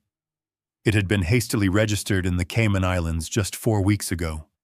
There was no physical office building, no staff of ruthless accountants, and no corporate website. The listed headquarters was just a post office box in a small tropical tax haven. I felt a deep, sickening pit open in my stomach. I asked Benjamin, who was actually negotiating this deal with Bradley, if the company did not exist, who was sitting across the table from my son. Benjamin read the name from his files. The designated representative for Apex Holdings. The man authorized to sign the final $60 million contract was listed as a man named Vaughn. Just Vaughn. No distinguished background, no prestigious business school alumni records, and absolutely no digital footprint in the financial sector. Benjamin told me that a man managing a transaction of this enormous magnitude should have a resume a mile long. But Vaughn did not exist in any corporate database. He had no professional history, no previous mergers, and no registered financial licenses. He was a complete phantom, a shadow, dressed in a suit, stepping out of nowhere to swallow my entire life's work. I paced back and forth across the cold stone patio, my mind racing to connect the dots. The situation was getting darker and more twisted by the minute. I asked Benjamin the most logical question. If Apex Holdings is just a fake shell company, and this Vaughn character is a complete nobody, how are they planning to actually buy the company? Where in the world is a phantom entity going to get $60 million in clean, verifiable cash to wire into Bradley's accounts by Friday morning? The math simply did not make any sense. A fake company cannot produce real millions out of thin air to cover up Bradley's massive pension fund theft. The line went completely silent for a few moments. All I could hear was the distant sound of traffic from the main road and the steady beating of my own heart. When Benjamin finally spoke again, his voice was heavy with a dark, terrifying realization. He told me that I was looking at the contract from the perspective of an honest businessman. He told me I had to start thinking like a ruthless criminal. Benjamin dropped the ultimate bombshell. He told me to remember the specific legal phrasing he had warned me about in the diner. The contract required my signature to activate a specialized power of attorney clause due to my supposed severe mental decline. Benjamin explained that Apex Holdings was never going to wire $60 million to Bradley. They were not buying the distribution centers at all. The entire document was a highly sophisticated, legally binding disguise. It was not a purchase agreement. It was a unilateral transfer of assets. Benjamin broke it down for me with chilling clarity. By signing that paper, I would not be authorizing a sale. I would be legally signing over the total physical ownership of the 5 distribution centers, the inventory, the corporate bank accounts, and every single company asset directly to the offshore shell company controlled by this mysterious Vaughn. The contract was designed to look like a standard buyout to bypass the initial legal scrutiny of the state notaries, but the fine print dictated that the $60 million valuation was simply the estimated worth of the assets being surrendered, not a cash payment being delivered. My breath caught in my throat. I leaned against the cold brick wall. Bradley thought he was selling the empire for a massive cash bailout to replace the money he lost in the cryptocurrency scam. But the contract did not stipulate a cash transfer to our corporate accounts. It only stipulated the transfer of my life's work to the Cayman Islands. Bradley was not the mastermind of this corporate coup. He was just a desperate pawn. If the money was not going to Bradley, someone else was planning to steal the empire right out from under him, leaving him to face the federal investigation alone. I stared out at the frost-covered garden, realizing the ultimate betrayal had not even fully revealed itself yet. The trap was completely set. I just had to wait for them to close the final door. I put the burner phone into the deep pocket of my heavy winter coat. I stood in the freezing afternoon air, the weight of Benjamin's revelation settling heavily onto my shoulders. Bradley was not the mastermind. He was a foolish pawn in a much larger, sinister game. But if Bradley was not pulling the strings, who was, I needed to maintain my helpless cover. I walked over to the side of the house and uncoiled the heavy green rubber garden hose. I turned the brass spigot, letting the cold water flow over the dormant winter rose bushes. It was a pointless chore for a freezing Wednesday, but it gave me a perfectly valid reason to be wandering aimlessly around the yard. I slouched my shoulders, let my jaw hang loose, and stared blankly at the dirt. A few minutes later, the sliding glass door on the raised wooden patio scraped open. I kept my head down, focusing the stream of water on the roots of a dead bush. It was Tiffany. She stepped out into the cold, wrapping a cashmere shawl tightly around her shoulders. She was holding a steaming mug of tea, but her attention was entirely focused on the small white Bluetooth earbud tucked into her right ear. She glanced down at me for a fraction of a second. She saw exactly what she expected to see. A broken, medicated old man mindlessly watering dead plants in the middle of winter. She dismissed me instantly and turned her back, walking toward the far edge of the patio. She began speaking in a hushed tone. Normally, I would not have been able to hear a single word over the sound of the running water and the rustling wind, but my senses were dialed in completely. I slowly dragged the heavy hose closer to the edge of the wooden deck, using the large, overgrown trellis of the rose bushes to completely shield my body from her line of sight. I adjusted the brass nozzle, turning the loud spray into a soft, quiet trickle to mask the sound of my heavy work boots crunching against the frozen soil. I crept to within 10 feet of where she stood. My heart hammered against my ribs, but my breathing was slow and controlled. I closed my eyes, focusing all of my energy on her voice drifting down from the patio. She was laughing. It was a cold, cruel sound that made the hair on the back of my neck stand up straight. It was the exact same triumphant laugh I had seen reflected in the hallway mirror just a few days ago. She said, "I know it is almost over. I am looking at the old fool right now. He is practically a walking corpse. He will sign anything you put in front of him on Friday." There was a brief pause as she listened to the voice in her ear. Then she sighed, a sound of deep annoyance. she said Bradley is completely clueless. He actually thinks this Apex Holdings firm is going to wire $60 million into his domestic accounts to save him from the federal auditors. He has been pacing around the house all morning crying about the pension fund like a frightened little boy. He is so incredibly pathetic. I gripped the cold rubber hose so tightly my knuckles turned completely white. My son, my own flesh and blood, was being mocked by the woman who was supposed to be his partner in life. She despised him. But her next words froze the very blood in my veins. She lowered her voice, her tone shifting from mockery to a sickeningly sweet affection. She said, "Do not worry, Vaughn. Everything is perfectly aligned." Vaughn. The phantom representative of the fake private equity firm. The man who did not exist in any corporate database. Tiffany was talking directly to him on her private cell phone, coordinating the final destruction of my empire. But it was the way she spoke his name that truly shattered the fragile illusion of my reality. There was a very long, agonizing pause as she carefully listened to the invisible man. A genuine warm smile spread across her face. She leaned against the wooden railing and said, "I love you too, babe. As soon as the ink dries on that asset transfer, we execute the wire to the Cayman accounts. Bradley will be left holding a massive empty corporate shell, and the federal investigators will tear him apart for the missing $4 million. He will spend the next 20 years in a federal prison, and we will be sitting on a private beach by Tuesday. Just make sure the corrupt notary is fully prepared for Friday morning. I will handle the old man. I will give him a double dose of the liquid sedative right before you arrive. He will not even know his own name when you put the pen in his hand." I stood absolutely frozen behind the thorny rose bushes, the icy cold water pooling heavily around my thick leather boots. The final terrifying layer of the intricate conspiracy had just been violently ripped away. Tiffany was not just quietly helping Bradley steal my hard-earned money. She was actively using my own son to perfectly orchestrate the absolute biggest corporate heist of the entire decade.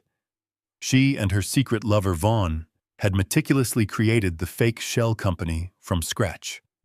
They had expertly manipulated Bradley's overwhelming terror over his massive cryptocurrency losses to push him into wealth, so recklessly forcing this fraudulent sale.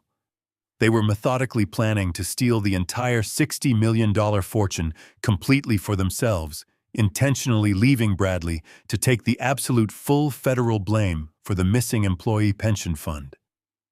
They were going to completely destroy both the father and the son in one single, utterly devastating legal move. I turned off the brass water valve, my mind forged into solid steel. I was ready for the impending war. I waited behind the freezing rose bushes until I heard the sliding glass door securely click shut. Tiffany had gone back inside, completely unaware that she had just handed me the master key to her entire criminal operation.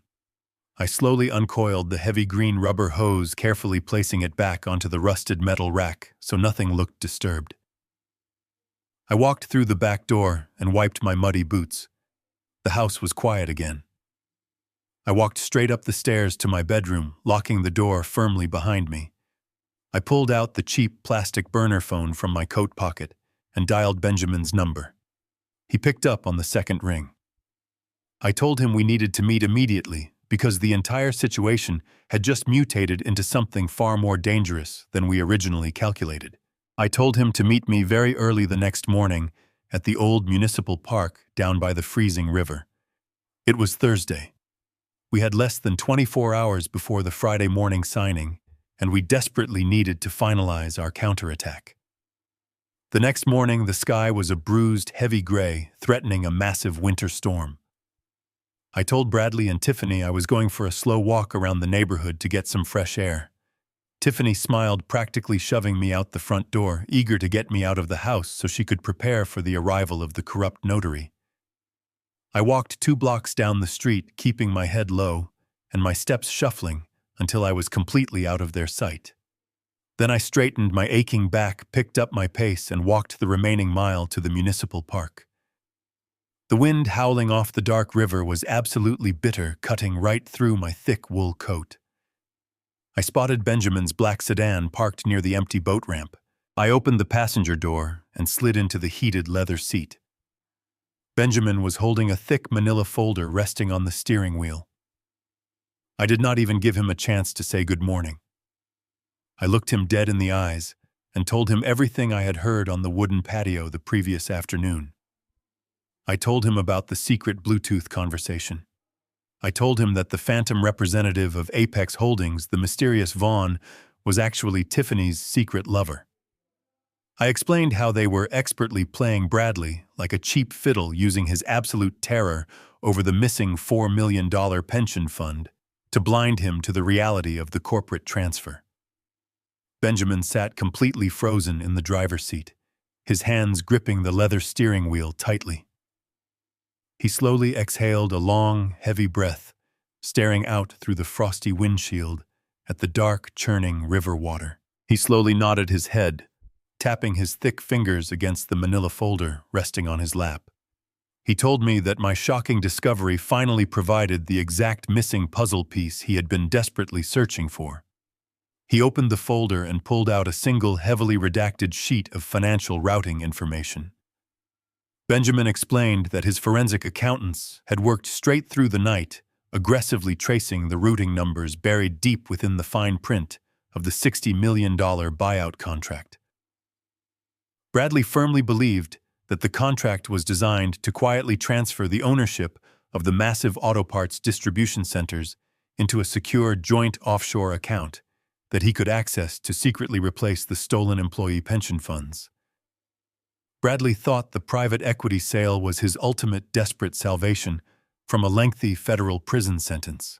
But Benjamin slid the paper across the center console and pointed a heavy finger at the bold black text at the very bottom of the page. He told me to look closely at the sole registered beneficiary of the receiving offshore account located in the Cayman Islands. I adjusted my heavy reading glasses and squinted at the complex financial document.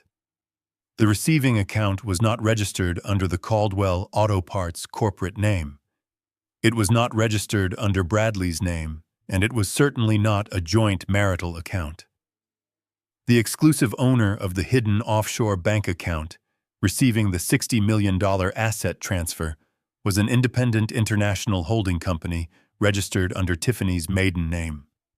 My heart hammered a brutal rhythm against my ribs as the complete, horrifying reality of her double cross finally settled over me. Benjamin looked at me with a grim, terrible certainty in his gray eyes. He laid the ruthless plot completely bare. He told me that tomorrow morning, when I supposedly signed that ironclad document, in a medically induced haze, Bradley would believe he had successfully saved himself.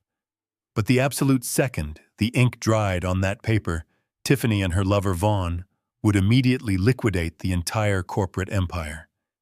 They would instantly transfer every single physical asset, every piece of heavy machinery, and every last dollar in the corporate operating accounts directly to the Cayman Islands. They were planning to steal everything and immediately vanish completely off the face of the earth, leaving my foolish son holding a totally empty, gutted corporate shell. And the most brilliant evil part of their plan was the absolute timing. When the federal financial auditors inevitably arrived next month and discovered the massive $4 million hole in the employee pension fund, Bradley would have absolutely no money left to replace it, and he would have absolutely no company left to leverage. Tiffany was meticulously setting him up to take the absolute full devastating fall for the federal embezzlement charges alone. My son had cruelly betrayed me to save his own skin, but his own wife was actively marching him straight to the federal slaughterhouse. I looked at Benjamin, feeling a cold, righteous fury burning away the last of my paternal sorrow. The war council was officially over now. It was finally time to spring the trap and take back my entire life. Friday morning arrived with a heavy, oppressive silence. The winter storm that had been threatening the city all week finally broke, blanketing the streets in a thick layer of freezing snow. I woke up long before the sun rose. I lay in my bed, staring up at the dark ceiling, feeling the familiar, steady rhythm of my own heart. I was not afraid. The anxiety and the deep, suffocating sorrow that had plagued me for the past 2 months were completely gone. I felt a profound sense of absolute clarity. Today was the day I would either reclaim my life and my legacy, or I would lose everything and disappear into the sterile walls of a psychiatric lockdown facility. I threw off the heavy blankets and walked into the master bathroom. I turned on the overhead lights and looked at myself in the mirror. I looked older, yes, but the fire in my eyes was burning brighter than it had in a decade. I turned on the hot water and carefully lathered my face with thick shaving cream. I took my time. I used my old safety razor, moving the sharp blade with a steady, practiced precision until my jawline was completely smooth. I washed my face with freezing water to wake up my senses. Then I walked into my massive walk-in closet. I bypassed the comfortable sweaters and the soft flannel shirts that Tiffany had been dressing me in lately. I reached straight for the back of the rack and pulled out my very best custom-tailored charcoal gray business suit. It was the exact same suit I wore when I negotiated my first major corporate acquisition 20 years ago. The wool fabric felt heavy and substantial against my skin. I buttoned the crisp white shirt, tied a deep crimson silk tie, and slipped on my polished black leather dress shoes. I stood tall, feeling the familiar armor of a chief executive officer wrapping around my shoulders. I was Richard Caldwell, the founder and sole owner of Caldwell Auto Parts. But I knew I could not walk down the stairs looking like a conqueror. Not yet. I had to play the pathetic victim one last time to draw them completely into the trap. I walked back into the bathroom and deliberately destroyed my crisp, professional appearance. I ran my hands roughly through my freshly combed silver hair, making it stick out in wild, confused directions. I untucked the left side of my expensive white shirt and loosened the crimson tie until it hung crookedly around my neck. I unbuttoned my suit jacket and let my shoulders completely slump forward, collapsing my posture into a hollow shell of a man. I walked over to the corner of the bedroom and pulled out the heavy aluminum wheelchair that Bradley had forcefully purchased for me last week.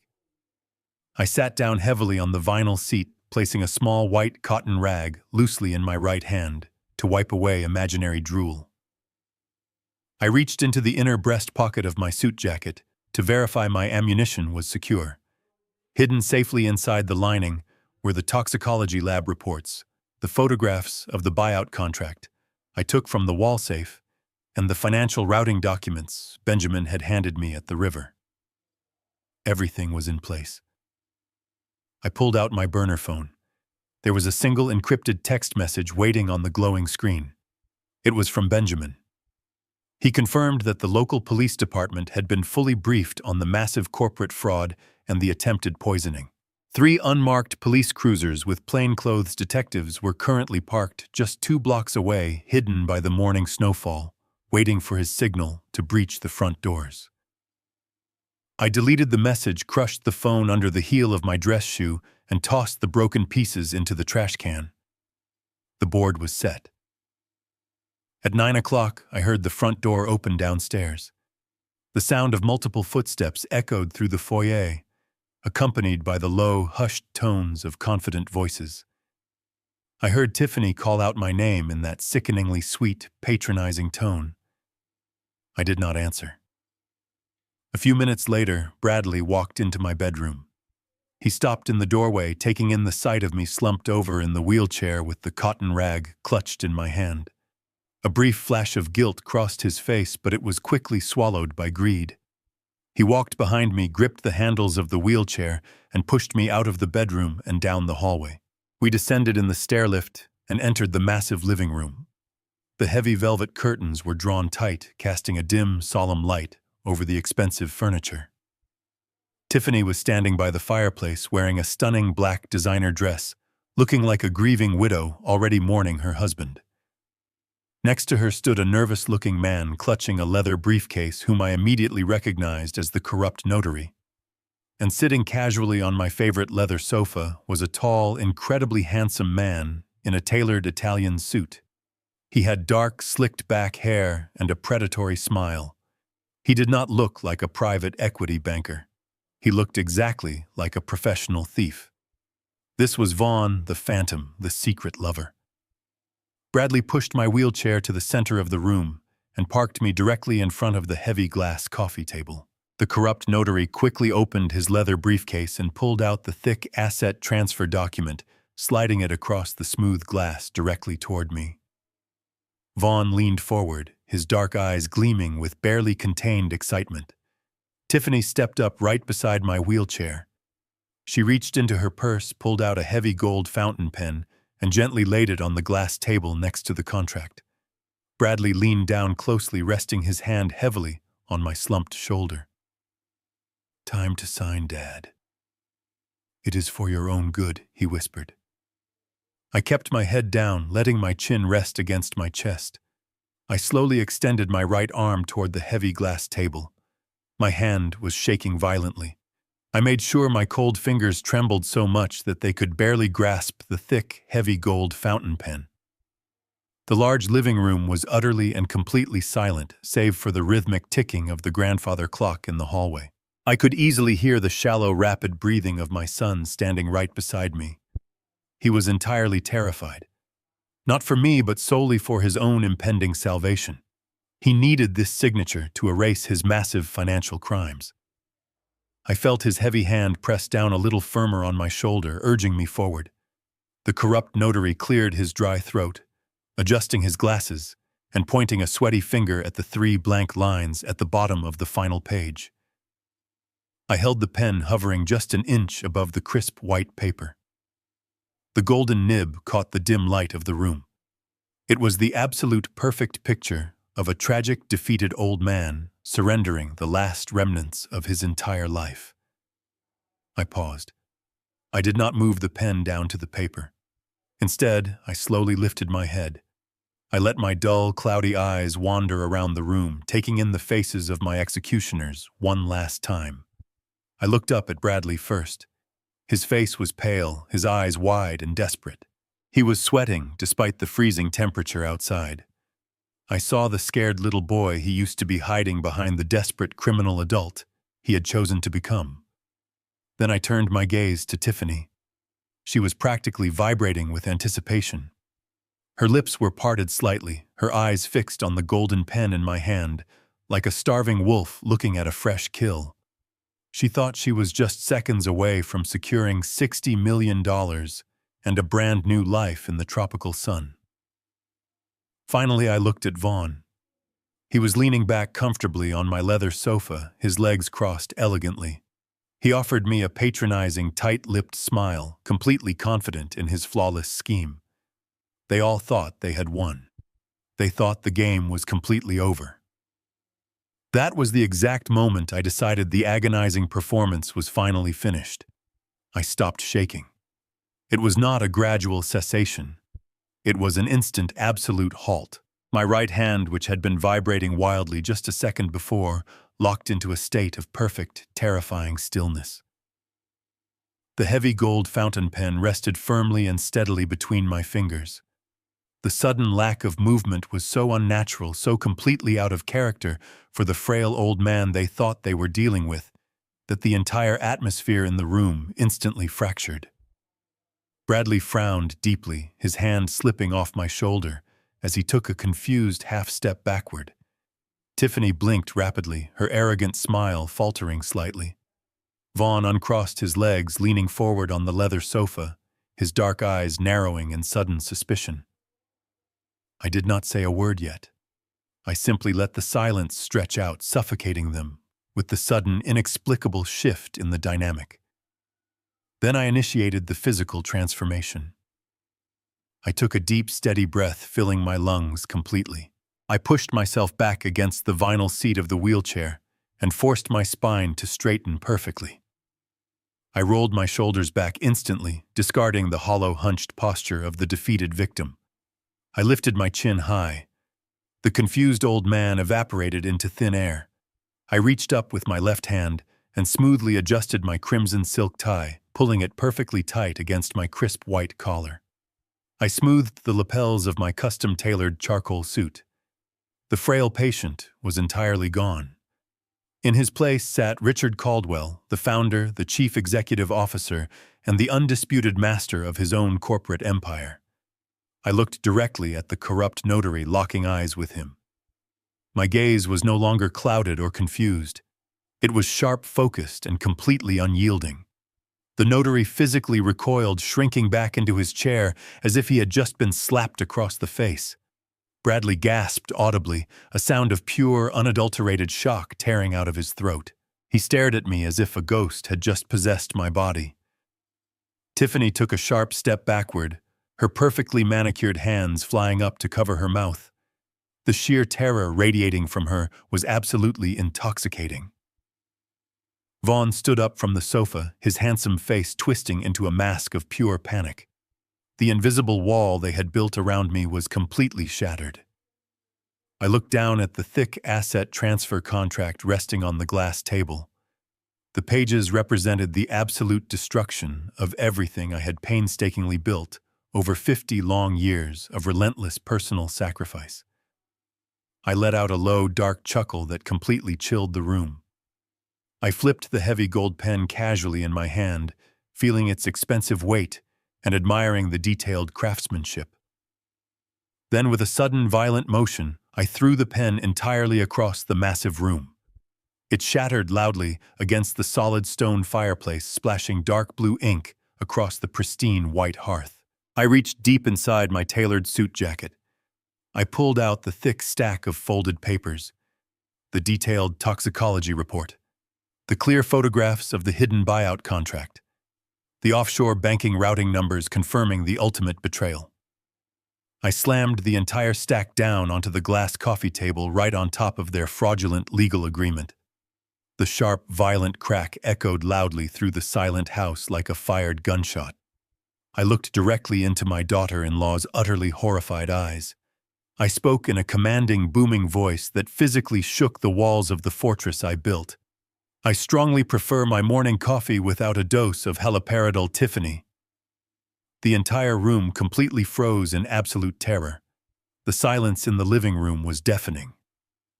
Bradley was the first to break it. He swallowed hard, stepping toward me with his hands raised in a placating gesture. He tried to put the mask back on, playing the concerned son one last time. He forced a weak, trembling smile. "Dad, please," Bradley stammered, his voice cracking. "You are just confused. This is exactly what Dr. Sterling warned us about. The cognitive decline is making you paranoid. You are having an episode. Let me help you to your room so you can rest." I stood up from the wheelchair. I did not struggle. I did not lean on the armrests. I stood up with the fluid, powerful grace of a man in complete control of his own house. Bradley flinched, stepping back until his spine hit the oak bookshelf. He looked at my legs as if I had performed a miracle. I stepped around the glass coffee table, closing the distance between us, until I was standing mere inches from my own son. "I am not confused, Bradley," I said, my voice dangerously low and steady.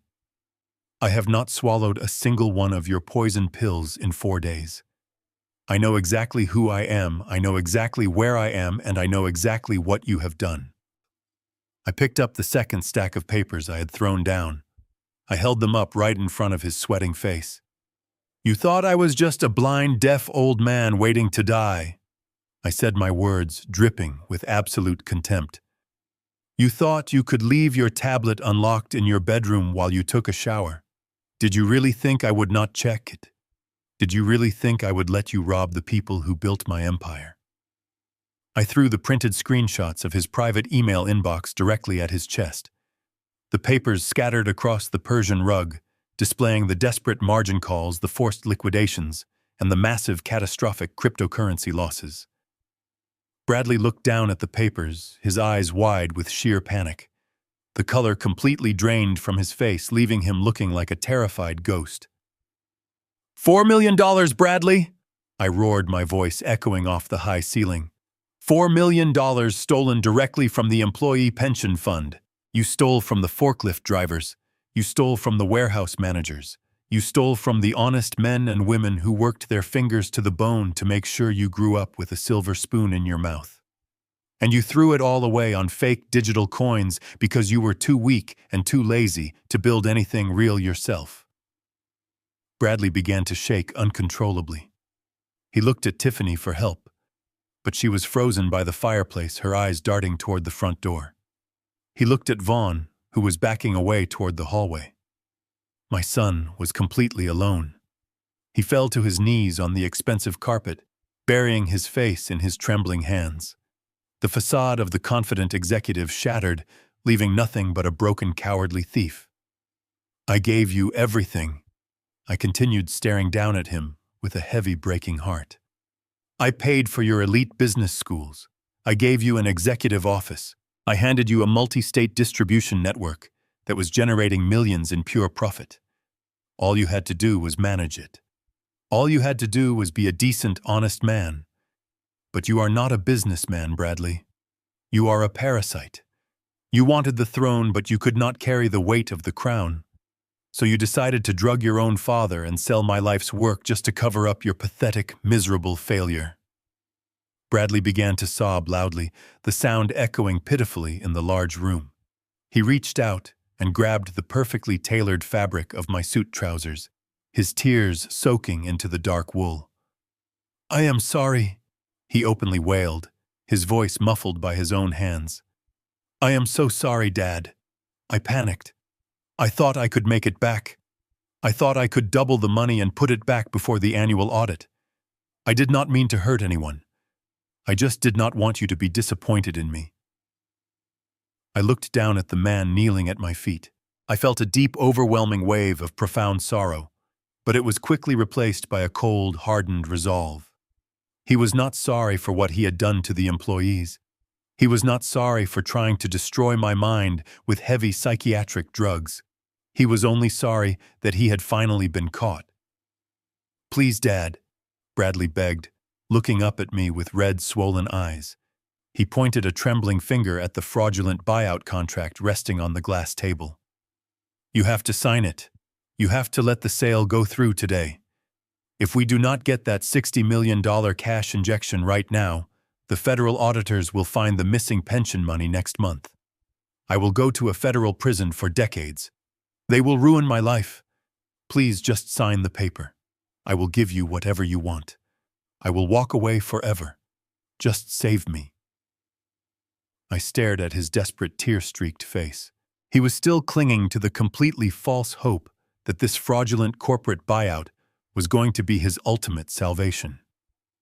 He was so completely blinded by his own selfish terror that he had not even bothered to read the fine print of his own poison pill. I reached down, grabbed his wrists, and physically removed his hands from my clothing.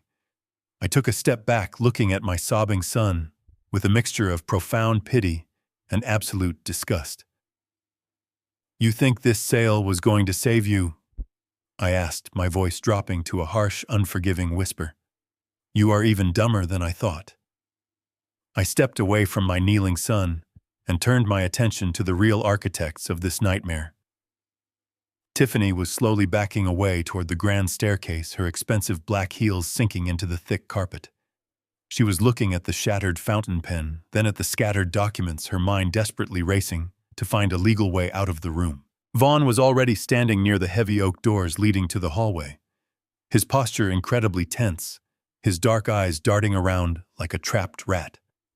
I reached into my jacket pocket one last time and pulled out the single sheet of paper Benjamin had given me at the freezing river. I walked over to Bradley and pressed the document firmly against his chest. I told him to stop crying and read the paper I had just handed him. Bradley sniffled loudly, his trembling hands taking the paper. His red, swollen eyes scanned the bold text. He looked up at me, thoroughly confused, and asked what this complex document meant.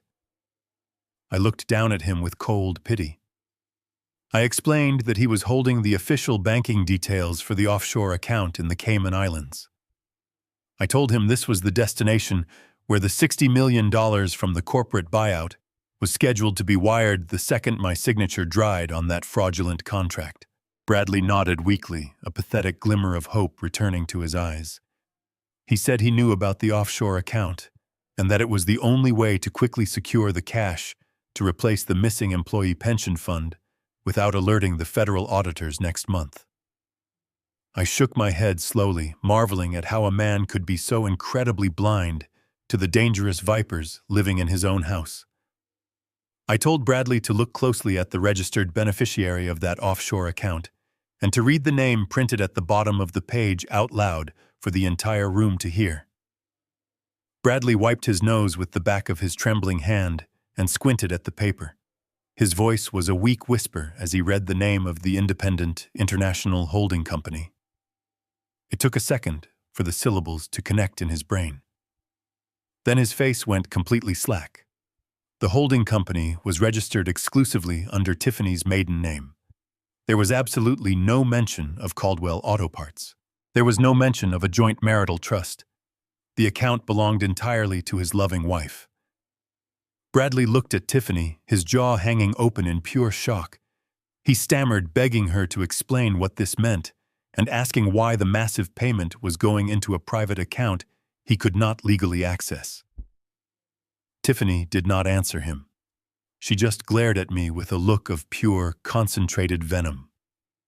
I decided to finish the terrible story for him. I turned to face my son and delivered the final blow to his fragile reality. I told him that there was never going to be a cash bailout for our company. I explained that Apex Holdings was a fake shell company designed to execute a unilateral transfer of all our corporate assets. They were never going to wire him $60 million. They were just going to take the distribution centers, the inventory, and the operating accounts and transfer ownership entirely to the islands. I pointed a steady finger directly at the handsome man standing by the doorway. I told Bradley that the distinguished private equity banker sitting on our couch was not a financial savior. His name was Vaughn, and he had absolutely no corporate footprint. I revealed the secret conversation I overheard by the rose bushes. I told my son that Vaughn was not a business partner. He was actually Tiffany's secret lover. I watched the horrifying realization slowly wash over Bradley's face as I laid the entire brutal trap bare. I explained that Tiffany and Vaughn had manipulated his terror over the massive cryptocurrency losses. They pushed him to drug his father and force this illegal sale. The ultimate plan was to liquidate the empire, run away to a tropical beach, and leave Bradley holding an empty corporate shell when the federal investigators arrived next month. He was not just going to lose his company. His own wife was setting him up to take the absolute fall for the federal embezzlement charge all by himself. Bradley stayed frozen on his knees for a long, agonizing moment. The heavy silence was broken only by the sound of his ragged, shallow breathing. He slowly turned his head to look at Tiffany. The woman he had married, the woman he had trusted above his own father, was standing by the fireplace looking completely unapologetic.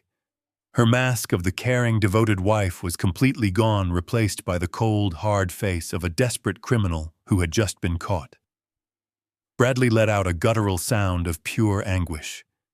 He scrambled to his feet, lunging toward his wife, screaming her name in a mixture of uncontrollable rage and heartbreak.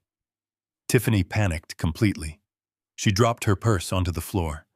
She did not try to explain herself or apologize. She simply turned on her designer heels and made a desperate sprint toward the front door. Bradley stumbled after her, his arms reaching out blindly. Vaughn moved with sudden, violent speed. As Bradley crossed the center of the living room, Vaughn stepped forward and shoved my son violently in the chest. Bradley lost his footing on the ruined Persian rug and crashed backward directly into the heavy glass coffee table.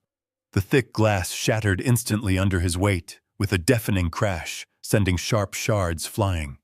Absolute chaos erupted instantly. Vaughn did not even bother to look back. He grabbed Tiffany by the arm, and the two of them sprinted down the hallway toward the heavy oak front doors, desperate to escape before the authorities finally arrived to arrest them both. Vaughn and Tiffany's desperate sprint down the long hallway did not last very long at all.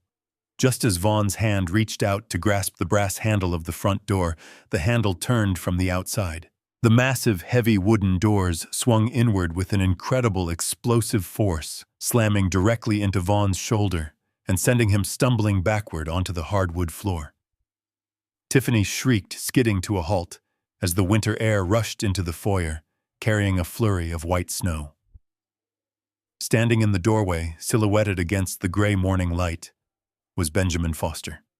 He was wearing a black trench coat, looking like a grim executioner who had arrived to collect his due. Behind him stood 3 uniformed police officers and 2 plainclothes detectives with their golden badges displayed proudly over their heavy winter jackets. Benjamin stepped aside, and the officers flooded into the hallway with tactical precision. Vaughn tried to scramble to his feet, raising his fists in a pathetic display of resistance, but 2 officers tackled him. They slammed him hard against the wallpaper, knocking the wind out of his lungs. The sharp, distinct sound of heavy metal handcuffs clicking tightly into place echoed loudly over his muffled grunts of pain. Tiffany did not fight. She pressed her back against the wall, her eyes wide with terror, screaming that she had nothing to do with any of this. She pointed a shaking finger at her lover pinned against the wall, shouting that Vaughn had forced her into the conspiracy. It was the ultimate display of her venomous nature. When cornered, she would betray the man she had just promised to run away with. A female detective stepped up to Tiffany, grabbed her wrists, and pulled them behind her back. As she secured the steel cuffs, the detective began to read the charges in a clear voice that carried all the way into the living room. She informed Tiffany and Vaughn that they were being placed under immediate arrest for corporate fraud, grand larceny, and criminal conspiracy. But the detective was not finished. She leaned in much closer to Tiffany's pale, trembling face and added the final, most devastating charge of the morning. She stated that they were also being charged with the attempted murder of Richard Caldwell by means of chemical poisoning. Tiffany's legs gave out when she heard those words.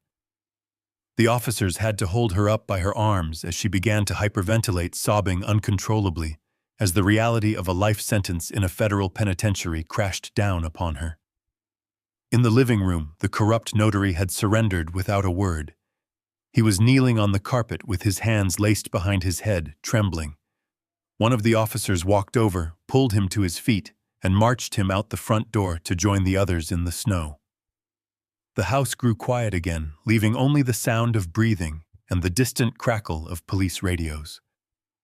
I turned my attention back to the center of the living room.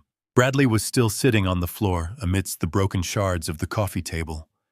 He had a small, jagged cut on his cheek, and dark blood was slowly mixing with the silent, bitter tears streaming steadily down his pale face. He did not try to stand up. He just sat there looking at the empty hallway where his wife had just been dragged away in handcuffs. The magnitude of his total destruction was written across his broken features. In the span of a devastating hour, he had lost everything. He had lost the corporate empire he was so desperate to rule. He had lost the treacherous wife who had despised him. He had lost the unconditional love and respect of the father who had given him the entire world.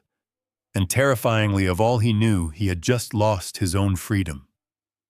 The lead detective, a tall man with a weathered face, walked into the living room.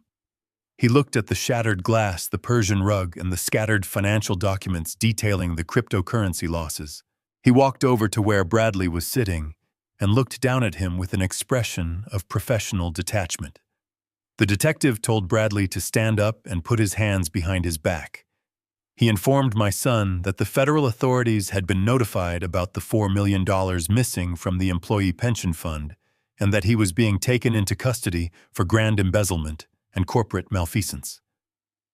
Bradley did not argue. He did not beg for mercy. The fight had been drained out of him. He pushed himself up from the floor, ignoring the sharp glass cutting into his palms, and turned his back to the detective. The handcuffs clicked shut around his wrists with a finality. The lead detective gently took Bradley by the elbow to slowly lead him away, but I raised my right hand, signaling the officer to stop for just one brief moment. I walked across the room, my shoes crunching over the broken glass, until I was standing in front of my only son.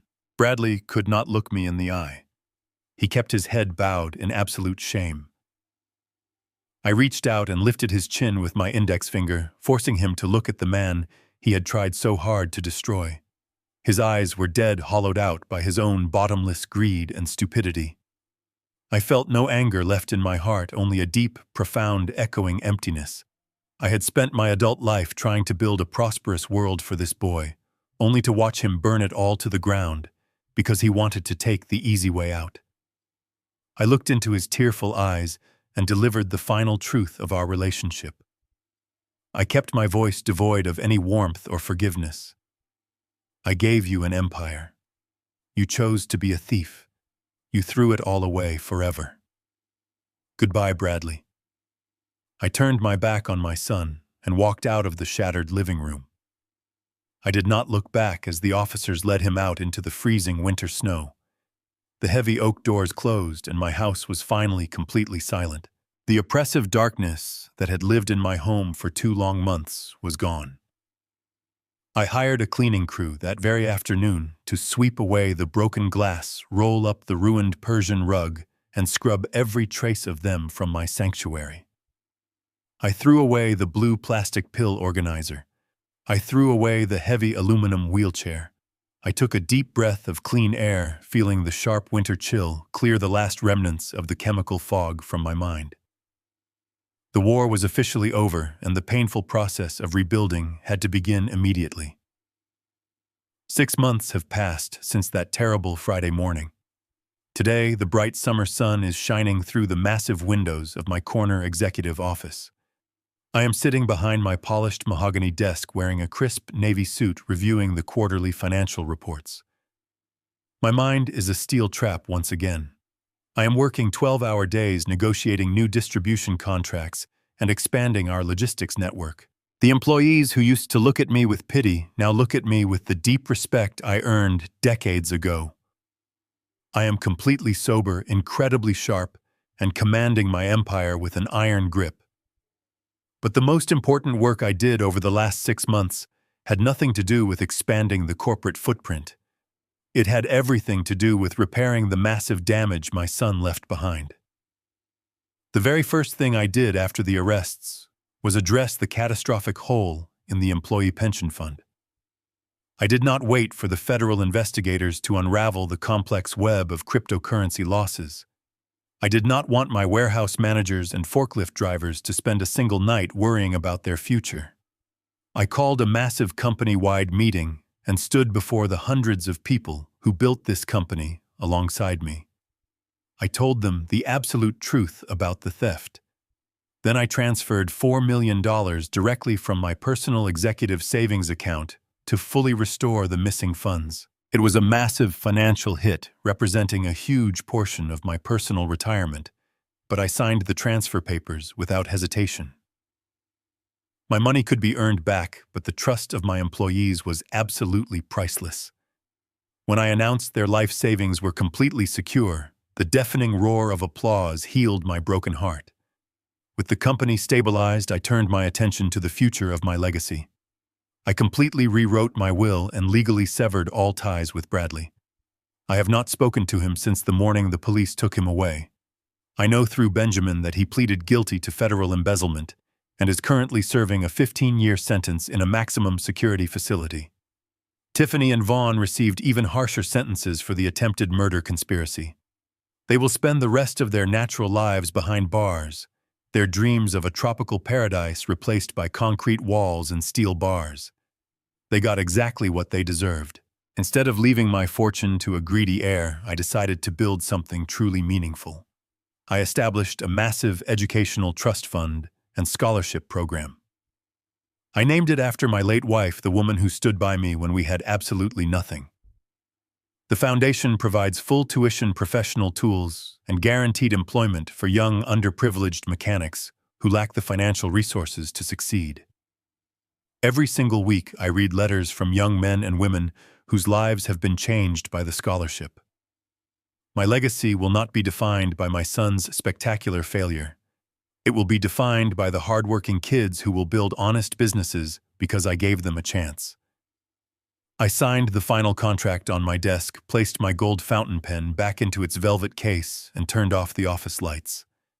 I took the elevator to the garage.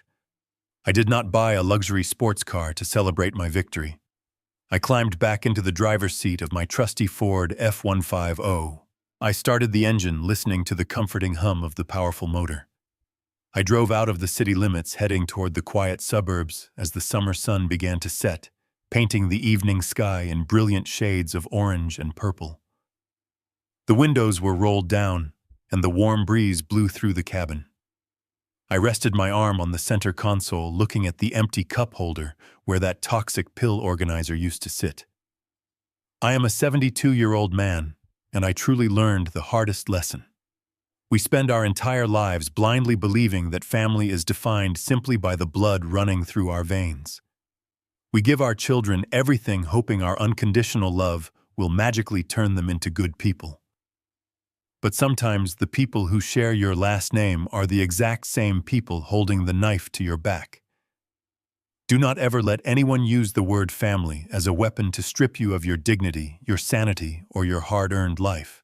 You have the absolute right to protect yourself, even if the enemy sleeps down the hall. Blood makes you related, but loyalty, honesty, and mutual respect are what truly make you family. I built a new family out of my loyal employees and the young mechanics I sponsor. They appreciate the sacrifices I made. If you stayed with me until the very end of this journey, thank you from the bottom of my heart. Please hit the like button, subscribe to the channel, and share this video so others know they are never alone. Let me know your final thoughts in the comments below. Stay strong, protect your peace, and I will see you in the next life story.